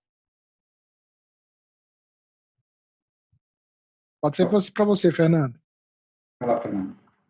Bom, eu acho que a gente precisa cada vez mais integrar soluções. Esse eu acho que é o ponto chave. Realmente a biotecnologia, ela também faz parte desse escopo da agricultura 5.0. Agora, eu entendo que o processo todo de produção, ele vai passar por uma transformação no sentido de que o produtor ele vai esperar receber cada vez mais a solução pronta na propriedade. A gente vê muito nos Estados Unidos, até por questões legais, por rastreabilidade. Hoje, pulverização, por exemplo, nos Estados Unidos, não é qualquer um que faz. Tem que ter empresa especializada, entrega realmente com controle. Então, eu percebo que o que a gente está se preparando e o que a gente vem evoluindo, eu dei o exemplo da pulverização do drone, nós temos também carretas de distribuição de taxa variável com GPS, cumprindo planos de distribuir corretivo já na necessidade que cada ponto do solo está apontando. Isso tem dado um efeito bastante prático também com essa logística, com essa entrega já do produto aplicado. Quando a gente integra, vai para a parte comercial, um dos modelos que mais tem crescido aqui na Copercis é o barter.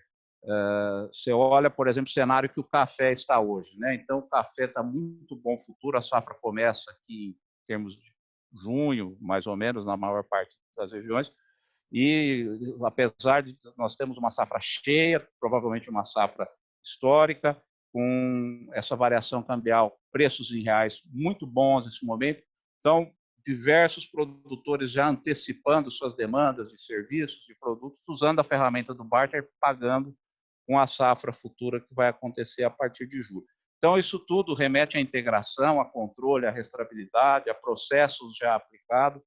E eu acho que a cadeia do agro ela tem para você entregar mais valor. Porque eu ouço muito na área comercial o pessoal dizer que você precisa capturar valor.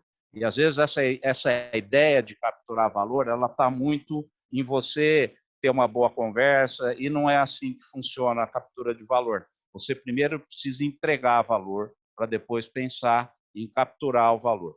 E eu acho que a gente vai ter muita oportunidade de entregar valor encurtando um pouco esses processos da cadeia, que a tecnologia vai ajudar a gente muito nessa tarefa. Acho que é perfeito, Fernando. Isso que você falou, entregar valor é fundamental para a gente possa capturar efetivamente valor, né? Isso é uma questão realmente que muitas vezes o pessoal comercial não entende isso. Eu queria fazer uma outra... Fala, Luciano. Rapidamente, nesse ponto que o Fernando comentou, achei fantástico, né? Que é essa questão da integração, né? A gente olhar cada vez mais de uma forma sistêmica todos os problemas. A Silvia comentou no início, né? Existem os problemas da porteira para dentro, e existe também todo esse problema da logística, que às vezes a gente parece que não tem a ver com o campo, mas tem todo a ver com o escoamento da produção. Então, a oportunidade na cadeia do agronegócio ela é imensa. Mas aí tem um equilíbrio. Na medida em que a gente começa a conhecer mais, cada vez mais conhece os problemas específicos, e existem muitas soluções, acho que foi comentado também aqui, muitas soluções muito específicas, muito pontuais, acho que a Silvia também comentou, né? Mas talvez o que a gente precise ter um pouco mais também é dessa visão sistêmica, soluções que sejam sistêmicas. E talvez não exista uma empresa que resolva sistemicamente todos os problemas. Daí vem a necessidade da criação de ecossistema. Foi feita uma pergunta aqui também sobre o papel do governo. Eu acho que, sim, existem iniciativas do governo. A gente está participando da iniciativa do BNDES, né, do Plano Nacional de IoT, inclusive o projeto em conjunto com uma operadora, em conjunto com startup, desenvolvendo soluções com startups para o agronegócio. Então, o que é importante a gente colocar também? A formação do ecossistema e, cada vez mais, a gente buscar soluções que sejam integráveis, soluções que a gente tenha uma visão sistêmica. Então, quando a gente for falar da tecnologia, é importante olhar por esse ângulo também. Quais as tecnologias que não apenas resolvem problemas pontuais, mas que também possam resolver problemas sistêmicos da cadeia. E aí, falando da conectividade, a gente fala da conectividade celular, a conectividade celular ela tem um desafio grande no campo, mas, ao mesmo tempo, ela também já resolveu muitos dos nossos problemas nas cidades. A gente já está tão acostumado com o celular que, às vezes, a gente não sabe o quanto de tecnologia que está envolvido, do ponto de vista de segurança, do ponto de vista de interoperabilidade, do ponto de vista de empresas desenvolvendo soluções a partir desse padrão tecnológico. Então, essa visão sistêmica, ela também, eu acredito que ela é muito importante, e é mais ou menos, eu acredito que é mais ou menos por aí, a gente caminhar mais nessa profundidade, nessa integração de diferentes soluções, novamente, nessa visão ampla do problema que nós temos, eu acho que a gente consegue chegar a soluções mais consistentes. Luciano. Não, perfeito.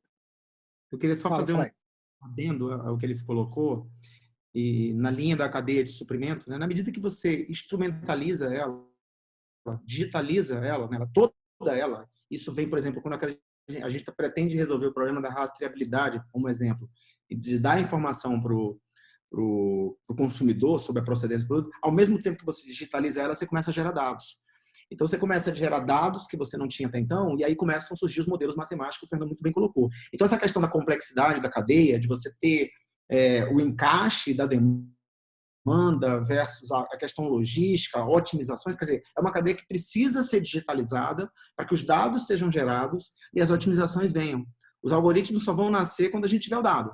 Então, o dado vem dessa digitalização e dessa integração, né? E essa integração, na minha visão, ela vem pela própria demanda do consumidor, Luciano. Porque eu vou querer saber a procedência deste produto. E o fato de eu querer saber isso já me obriga ao produtor, que vai querer competir no mercado internacional, em relação a outro, né, com outro competidor que de repente digitalizou, em detrimento dele eu posso preferir o outro que fez toda a digitalização, que tem toda a rastreabilidade. Então, o fato dele digitalizar vai gerar dado. Então, nesse momento é que começam a surgir as modelagens matemáticas, os algoritmos, a inteligência artificial para ajudar a otimizar e maximizar o processo logístico, otimizar o processo logístico, maximizar a eficiência dessa cadeia como todo, que ela é complexa. Ela é muito segmentada, é bastante difícil integrar até, porque são muitos interlocutores, né, muitos elementos nessa cadeia. Por isso que, não querendo martelar na tecnologia como elemento principal, mas o blockchain ele tem um fit muito bom nisso, como sendo a tecnologia que pode ser o alavancador no seu custo-benefício de construir essa integração e gerar dados para que outros possam monetizar e otimizar o processo. Essa aqui é a minha visão sobre o tema. Oi, mano, eu posso complementar assim, só nessa linha, se você me permite? Por favor.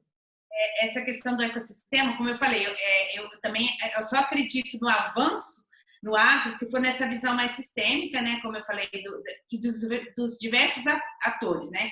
Institutos de pesquisa, empresa privada, startup, os demandantes, associações, cooperativas, todo mundo discutindo para realmente entregar produtos que agregam valor. Mas um ponto que eu acho que também é essencial, quando o Fernando começou a colocar, né, meio que a história, como eles têm trabalhado na Copercitos, me chamou a atenção, e é algo que também a gente preocupa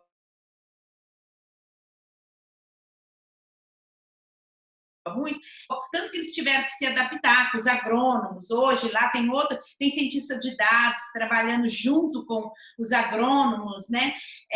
Isso tudo me chama a atenção, que eu acho que é uma resposta também que vai acelerar com esse distanciamento social, com essa pandemia.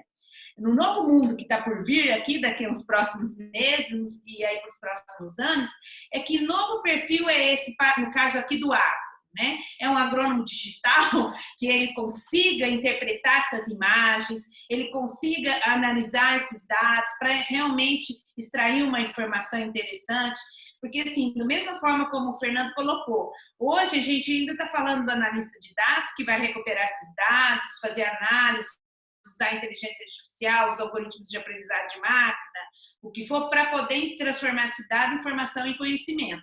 Mas a tendência para a agricultura 5.0, né, para essa evolução, é de agentes autônomos, é isso tudo ser inferido automaticamente e já fazer intervenção. Então, eu faço a colheita automática, que já existe, colheitadeiras automáticas. Se eu for pensar aí no efeito para a questão da pós-produção, né?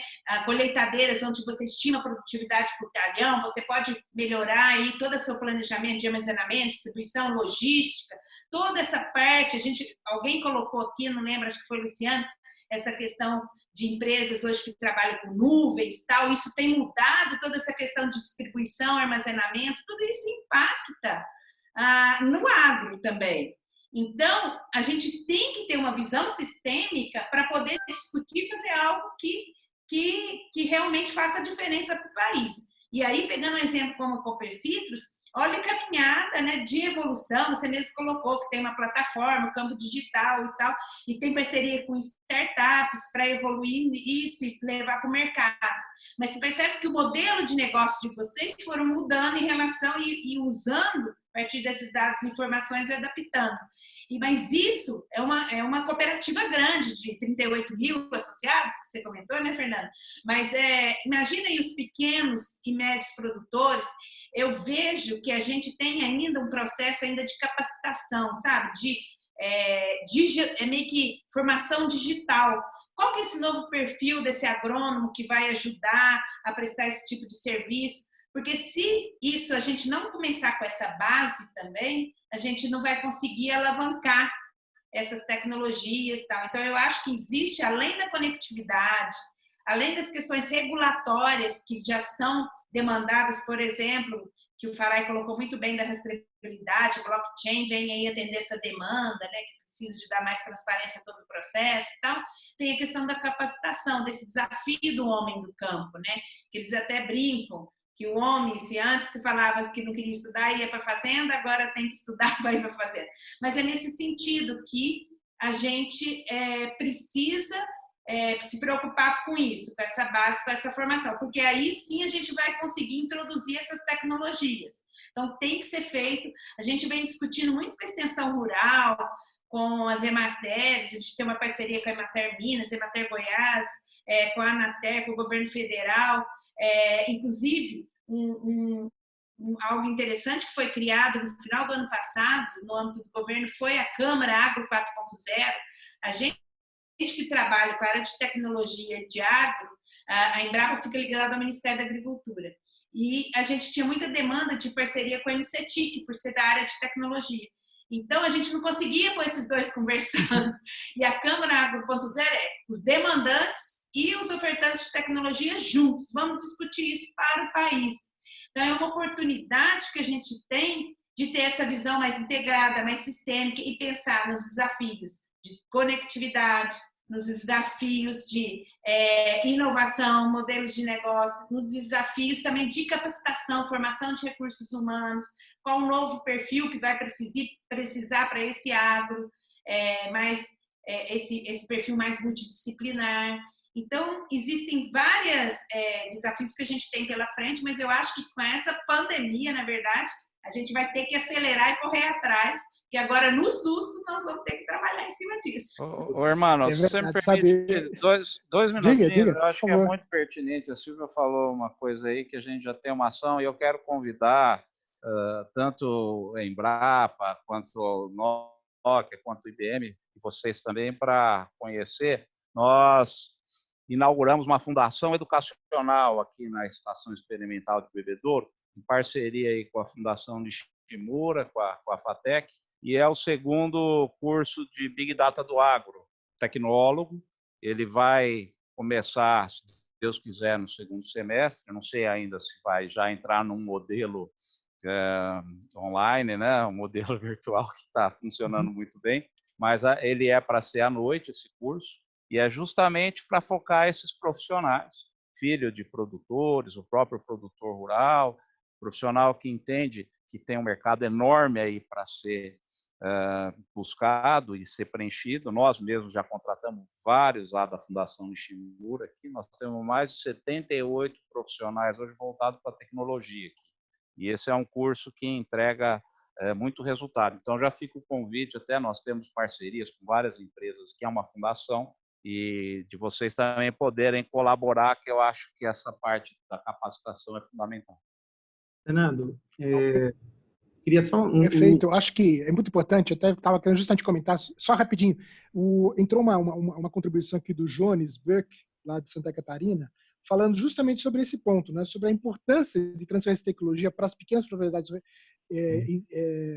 rurais, através de técnicos, profissionais técnicos e extensionistas, né?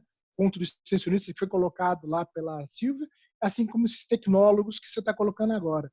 E a importância, e ele está dizendo aqui que lá em Santa Catarina ele já atua há 1 ano no desenvolvimento desse modelo em termos de busca de soluções, de adição de tecnologias para pequenas propriedades rurais. Acho que cabe muito aqui esse comentário também do Jones. Mano, se me permite, um comentário com o Fernando. E, Fernando, eu já te convido aqui para a gente ter uma conversa no privado, porque a IBM até, o que a Silvia colocou é super pertinente, a questão do skill, do gap, né, mundial em todos os setores, né, transformação digital sem você conhecer, é simplesmente criar um aplicativo, e ela é muito mais profunda do que isso, né? É uma transformação mesmo, transformação na forma de pensar, na forma de construir, na forma de inovar. E a IBM, pensando nisso, até no gap da própria IBM, né, a gente tem um gap de profissionais, né, de buscar esses profissionais no mercado, né, e de levar ao entendimento dos seus clientes. Ela lançou um programa mundial que chama IBM Skills Academy. Esse programa, ele envolve 8 cursos, são conteúdos assim, extremamente profundos. São mais de 100 horas de conteúdo para cada uma das trilhas, que vão de cloud, big data, data science, cyber security, quantum computing, computação quântica, internet das coisas, design thinking. São 8 conteúdos, mais de 100 horas, e a gente tem que falar, Fernando, para levar isso para vocês na cooperativa, e a gente tem levado isso através de cooperativas, de instituições de ensino. O Sampo é um exemplo que construiu o MBA em cima desse conteúdo. Então, eu acho que esse é o papel mesmo. A gente precisa preparar as pessoas para fazer um entendimento do que é a transformação digital e de como é que ela usa essas ferramentas, porque, no fundo, são ferramentas, né? A tecnologia nada mais é do que isso. E depois ela vai com as ferramentas e com aquele conhecimento para ver se aplica para tornar a produtividade, gerar receitas, que é o grande objetivo da transformação digital. Se não é criar novas fontes de receita e melhorar a eficiência operacional. Basicamente é isso que a transformação digital faz. Perfeito, Farai. E, inclusive, eu acho que eu queria fazer um comentário de uma pergunta que entrou aqui sobre satélite e drone, né? Porque é uma questão que eu tenho. Tem prós e contras a questão, porque pergunta aqui sobre questão de drone para áreas pequenas, satélite para áreas mais extensas. E, olha, eu estava outro dia na AgriShow, semana passada estava na AgriShow, e tinha lá um produtor rural falando, ele e o filho, né, conversando, um produtor lá de Rondônia. Ele estava vendo uma apresentação de um pessoal da área de satélite, né? Só que ele falou, o problema é que eles esquecem que tem muita nuvem lá na época das chuvas lá em Rondônia, né? E aí o satélite tem esse problema, né? Então, e o drone tem o problema também da bateria, né? Da autonomia do drone. Tem propriedade que o drone tem dificuldade gigante para o tamanho das plantações que a gente tem aqui no Brasil. Então, digamos assim, é um balanceamento. Por isso que cada caso é um caso, cada solução é uma solução. E uma outra questão que entrou aqui, foi mais um comentário do Mark Stevens, né? Qual seria uma pergunta, qual seria o principal modelo financeiro sustentável de longo prazo esperado para custear a implantação e manutenção da tecnologia no campo? Acho que a gente respondeu mais ou menos aqui, dizendo que é caso a caso também, né? Como disse o Fernando, né? Que a gente tem situações que a gente precisa ajudar aquele, mas a Silvia também falou que o grandão, ele também tem outros formatos, né? Eu acho que cada caso é um caso. Se vocês quiserem comentar também alguma coisa sobre a questão do modelo. Só para falar do satélite.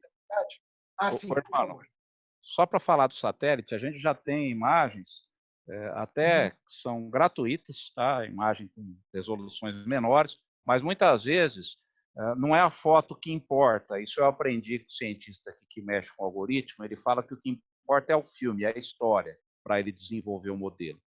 Mas a gente já tem satélites aí com visitação a cada 8 dias para falar do problema da chuva, com até imagens gratuitas e com imagens até bem baratas. Você precisa, obviamente, ter alguém da inteligência para tratar essas imagens, levar aquilo que você está buscando. E isso funciona muito bem mesmo, com resultados em culturas vegetativas, como é o caso da cana-de-açúcar.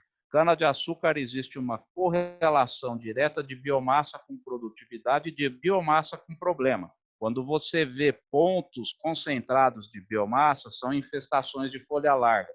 A folha larga, mucuna principalmente, ela detona a colheita da cana. Ela baixa o rendimento da máquina, ela diminui a eficiência depois industrial.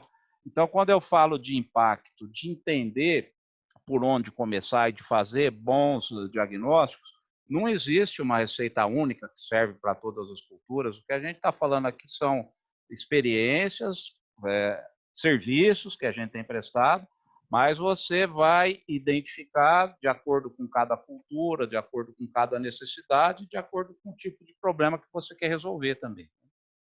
É interessante, só para complementar, o Fernando falou, Claro, né, de drones e satélites, a gente tem, por exemplo, projetos na Embrapa, que às vezes você faz um modelo baseado em análise de dados de satélite, mas às vezes você consegue ajustar o modelo com imagens de drone que vem que você tem uma resolução melhor.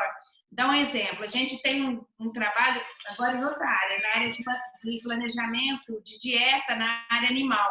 Então, a partir da estimativa de biomassa de pastagem, você consegue ajustar o modelo de dieta e fazer a correlação com o ganho de peso do animal e tal. Usando, por detrás disso, a gente usa imagens de satélite, imagens capturadas via drone para ajustar esses modelos. Tá? Um outro exemplo, às vezes, a imagem de satélite, dependendo do problema, ela é interessante, como o Fernando colocou, a série histórica e espacial te dá muitas informações para você modelar cenários. Então, por exemplo, hoje você usa muito imagens de índice de vegetação, de sensores como MODES. A gente tem essa ferramenta mesmo que eu dei exemplo, que o Banco Central está usando para analisar, ela usa esse tipo de dado. Mas você tem uma série histórica de 20 anos. Então, você consegue comparar. Então, é interessante para aquele caso. Mas, em alguns casos, de repente, a imagem de drone, para você fazer algo mais assertivo, mais efetivo, ela é uma informação mais precisa. Então, depende muito do caso, né? Só para considerar, colocar aí que eu lembrei, para exemplificar para a pessoa que perguntou aí, tá? Perfeito, perfeito. Só, a gente está chegando aos nossos últimos 15 minutos aqui. Passou rápido, né? Passou rápido as 2 horas, né? E aí tem muito mais perguntas aqui que estão entrando, foram mais de 37 que entraram perguntas aqui, né? Tem uma questão aqui do mundo de telecom, que o Marco Canongia faz, que é a questão do acesso, da chegada ao campo da fibra ótica. Né? E quais os fatores? A gente tem até um caso, que eu sei que é parceiro lá do Conectar Agro, a BR Fibra, né? Quais são os fatores que levam para o estímulo dessa chegada da fibra ótica ao meio ao campo, né? Quem que podia fazer esse comentário? Eu posso comentar um pouquinho. Eu também queria só completar, Luciano, que também comenta do 4G, né? Porque na verdade a gente falou do 5G, mas muitas aplicações do campo, você não precisa do 5G nem do 4G, você pode com 3G você roda tranquilo, né? Exato. Vamos lá. E aí tem vários fatores que influenciam na escolha, né, tecnológica, a frequência que vai ser utilizada, né, até porque a gente tem qual que é o caso de uso? O caso de uso é você ter alta cobertura, o máximo possível de cobertura possível. Então, a faixa de frequência que vai ser utilizada, ela tem uma importância também. Mas existem outros fatores, a disponibilidade de módulos, disponibilidade dos sensores, dos módulos celulares, dos módulos que possam capturar esse sinal, tudo isso influencia. Né? Então, eu acredito que a gente falou um pouco sobre as tecnologias, acho que a mensagem é que não existe aquele one size fits all, ou seja, não existe uma única tecnologia para todos. A questão da integração, que a gente já falou, a questão de você, nessas soluções, serem projetadas de uma forma cada vez mais sistêmicas é super importante. Identificar o que é o forte de cada uma dessas alternativas para aquele caso. E como que essas alternativas podem se integrar com as outras alternativas tecnológicas. Falando especificamente sobre fibra ótica, a fibra ótica ela também é utilizada para conectar a infraestrutura de telecomunicações. Então, o sinal do celular ele é conectado através da fibra ótica também, muitas vezes. Lógico que o custo de você levar a fibra ótica para o campo, ele é um custo bastante significativo quando você compara com outras alternativas, né? Então, existem casos em que podem ser aplicados, dependendo dos casos de uso, mas aí a gente começa a ver, aí talvez quando a gente começa a falar de casos de uso em que você necessite da velocidade, da baixa latência da fibra ótica, talvez aí o 5G no futuro possa começar a fazer sentido. Você cobrir uma determinada localidade utilizando uma tecnologia sem fio que tenha talvez a mesma capacidade, né, de transmissão que uma fibra ótica propõe hoje, né? Eu queria só comentar e voltar um pouquinho naquela questão da capacitação, né, das pessoas no agro, que para mim é muito importante. A gente está agora, nesse momento, vivenciando isso. A gente comentou sobre isso, né? Que é essa questão de hábito, né, de padrão, de modelo mental.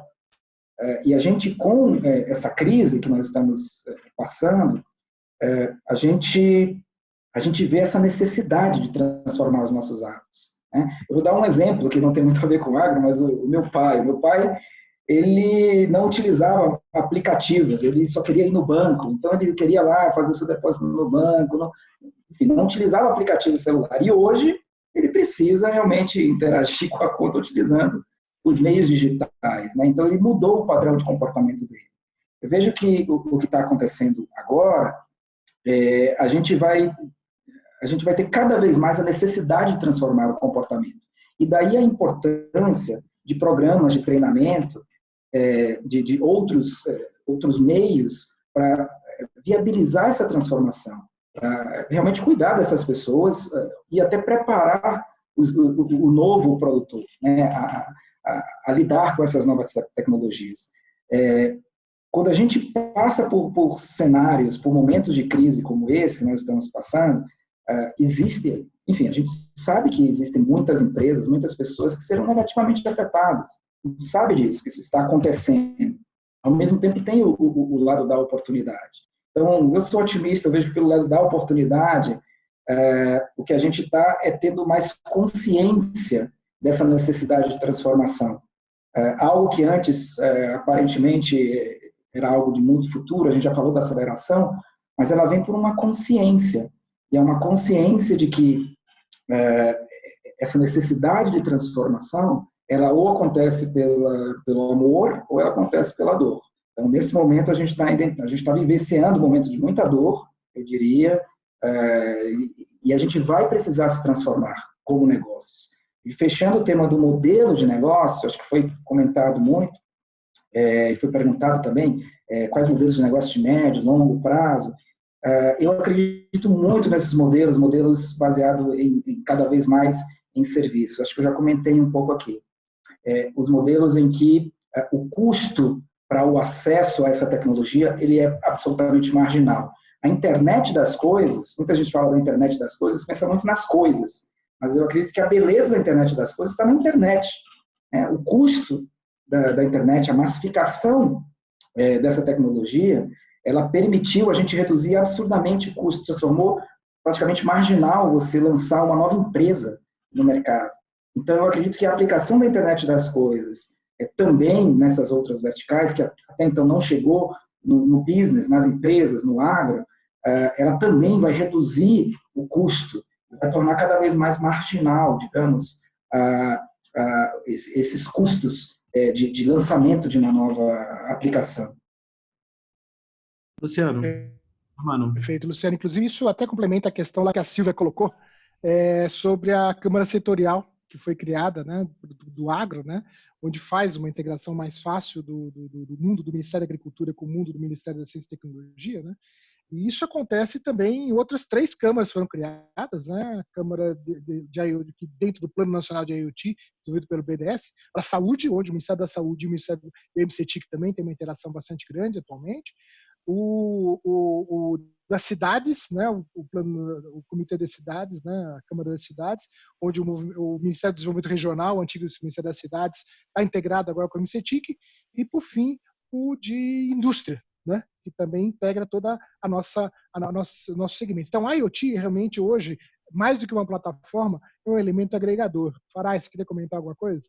Queria comentar, voltando ao tema da questão da fibra, do desafio da chegada da fibra, né, no campo, eu vejo claramente que a gente sempre olha para as grandes operadoras quando a gente fala da conectividade, mas esquece também do papel fundamental dos pequenos provedores ou dos ISPs competitivos, como a gente tem chamado, que têm feito esse trabalho de estender a rede, né, de levar a rede até o campo. Cito o trabalho super bem feito da BR Fibra, que tem muitas fazendas conectadas, entre outros pequenos regionais, e isso passa, claro, por uma modelagem do negócio, né? Vi também casos em que o próprio conjunto de fazendas fez o investimento da fibra até determinado ponto, se interconectou a redes dos grandes provedores. Ou seja, vão ter vários cenários para isso acontecer. E o comentário do Luciano sobre o 5G é super pertinente, porque o 5G sempre se fala daqueles 3 pilares principais, da pirâmide do 3GPP, que fala da baixa latência, da alta disponibilidade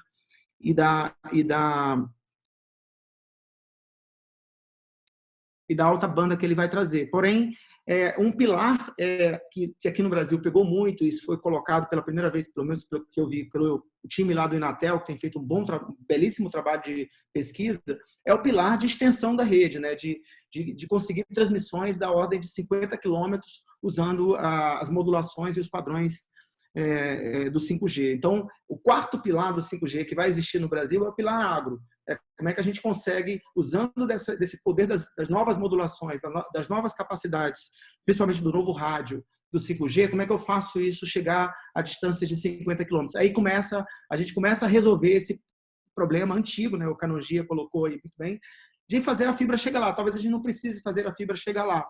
Talvez a gente consiga, através dessa nova tecnologia, com baixo custo do rádio, usando eventualmente soluções da Nokia, estender a rede até o campo. Então, esse é o meu comentário aqui sobre o tema da fibra. Bom, pessoal, estamos chegando aqui ao final. Gostaria que cada um tivesse mais um minutinho antes de eu passar a bola para a Ana para fazer o encerramento, né? Surgiram algumas perguntas aqui e talvez o Araque, lá da Beprest, ele colocou isso de uma forma bastante simples, né? Mas tecnologia causando desemprego no campo ou mais empregos no campo? Como é que vocês enxergam isso? Rapidinho, para a gente encerrar. Muito obrigado a todos. Parece que quer começar? Vou começar. Ou Fernando? Fernando. Pode parar. Essa discussão de transformação digital versus acabar com os empregos, ela não se restringe ao setor agro.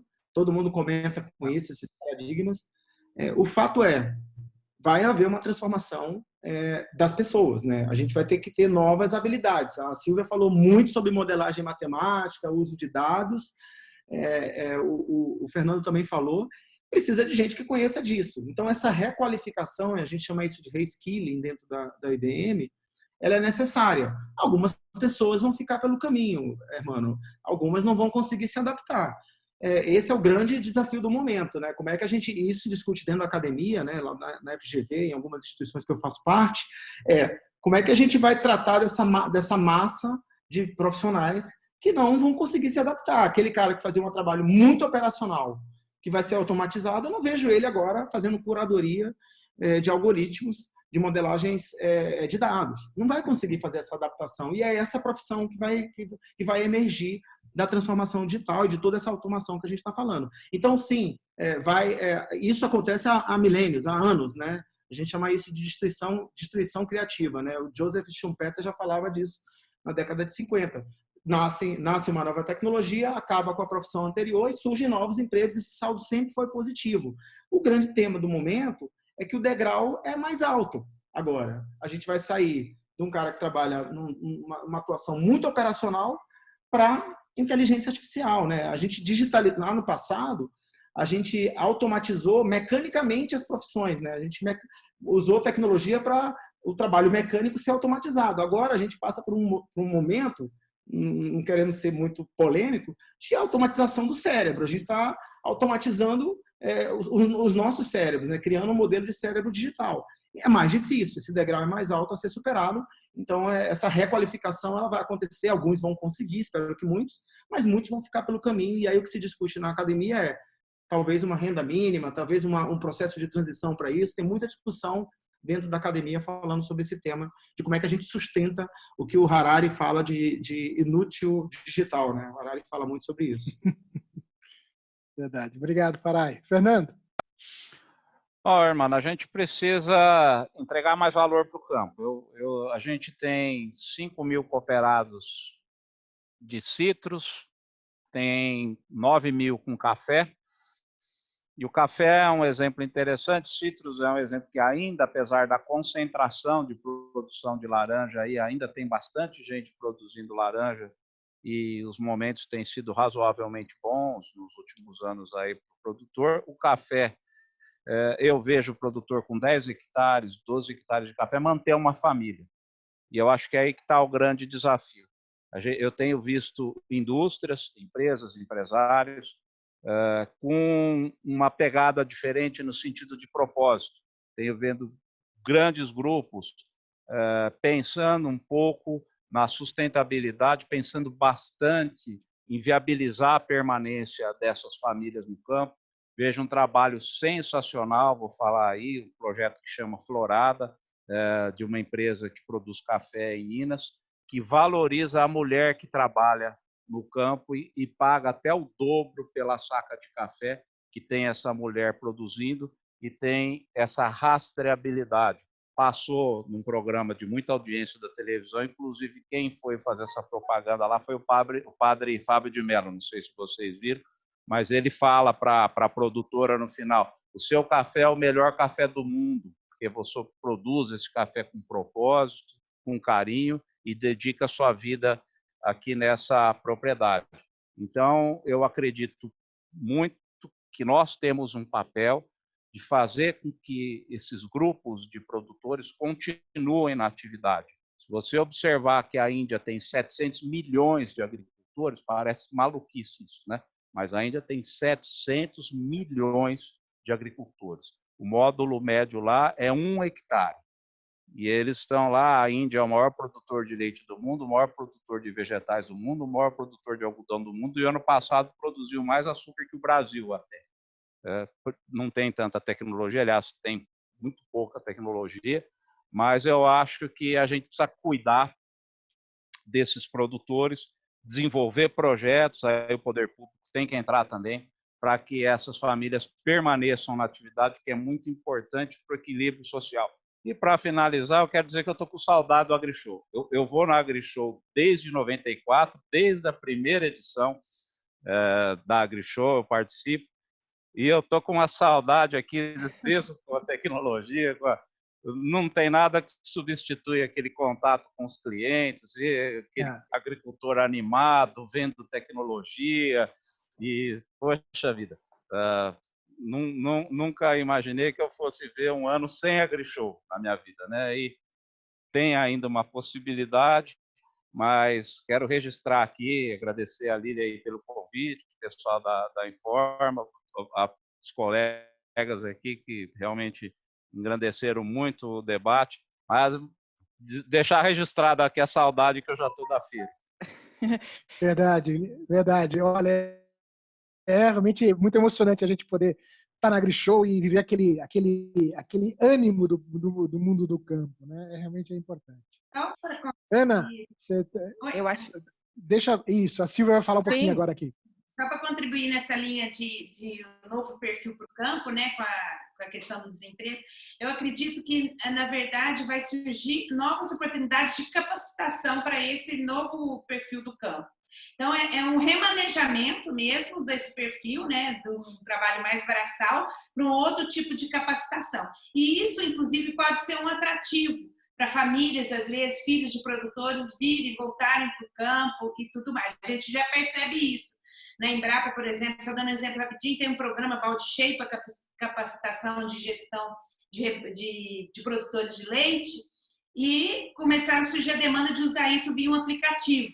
Então, assim, são demandas que o próprio produtor, só para colocar um exemplo, na pandemia agora, a Embrapa dá aqueles dias de campos, cursos, já está tudo online. Em menos de um mês, 45 mil inscritos. E quem são? São produtores que querem, né? Então, tem curso desde como você trabalhar com hortas em pequenos espaços, por exemplo, até cursos para recuperação de áreas degradadas, curso para planejamento e monitoramento agrícola, que nós mesmos damos, assim, usando já aplicativos, software.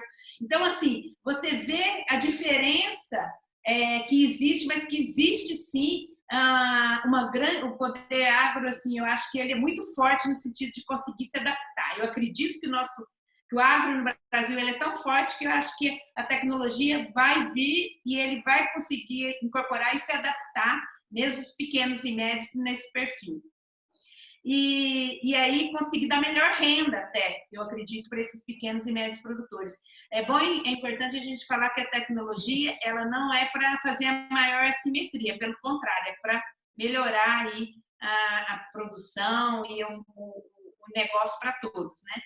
E um outro ponto que eu queria também colocar aqui para vocês, também gostaria de agradecer pela oportunidade, a AgriShow. Eu também, viu, Fernando, vou em todas deles. A Embrapa está sempre lá, eu também estou em todas a AgriShow, a gente sentiu muito aí, mas a gente entende que nesse momento e logo, logo estaremos todos juntos, né? É importante, é isso daí. E muito obrigada pela oportunidade. Gostaria de colocar a Embrapa à disposição de vocês. Aqueles que não conhecem, a Embrapa Informática também fica em Campinas, é bem próximo. Estão todos convidados para ir lá conhecer um pouquinho do que a gente faz, tá bom? Obrigada, gente, pela oportunidade. Gente, a gente que agradece. Silvia. O papo estava tão bom que eu até sentei aqui já. Incrível. Acho que a gente já pode até pensar no segundo webinar FutureCon AgriShow. Tem mais de 40 perguntas aqui aparecendo. Tem gente já querendo o material todo de vocês para poder usar nas aulas de agronegócio e de tecnologia e inovação. Eu sei da saudade que deve estar aí da AgriShow, mas já está convidado para o FutureCon. E até lá, se Deus quiser, a gente vai poder até se abraçar, tá bom? Então, assim, não sei como a gente vai... Vocês não estão me ouvindo, né? Não, vocês estão me ouvindo, né? Estão me ouvindo. Ai, que bom. Sim. Então, assim, a gente não sabe como agradecer a todos vocês. Muitíssimo obrigado. Foi riquíssimo tudo isso. A gente só vai ter que parar, senão a gente vai cair. Ainda tem um monte de gente aqui conosco, tá? Nos assistindo, mas senão derruba tudo, a gente vai ficar no vácuo. Então, muito obrigada a todos vocês. Obrigada à equipe AgriShow e FutureCon, Hermano. Muito obrigada a cada um de vocês. Foi incrível, melhor do que a gente imaginava. Eu também quero agradecer a todos e sempre lembrando que vai estar gravado no YouTube, né? Depois você vai compartilhar o link para onde a gente vai achar. Exatamente, tá? A gente vai só colocar uma chamada e vai estar disponível, ótimo, você lembrou, Hermano, no canal do YouTube, tanto da AgriShow quanto do FutureCon. Então, material riquíssimo aí a longo prazo para todo mundo. Isso. E reiterando aqui, vamos firme para frente, né? O campo é fundamental para o Brasil. Tecnologia no campo é também uma cachaça, né? Como diria um amigo meu. E vamos em frente. Obrigado a todos aí que estavam presentes nesse papo, em especial os nossos painelistas, Farai, Luciano, Fernando, Silvia. Muito obrigado e até a próxima. Obrigada, abraços. Tchau, tchau. Tchau, obrigada.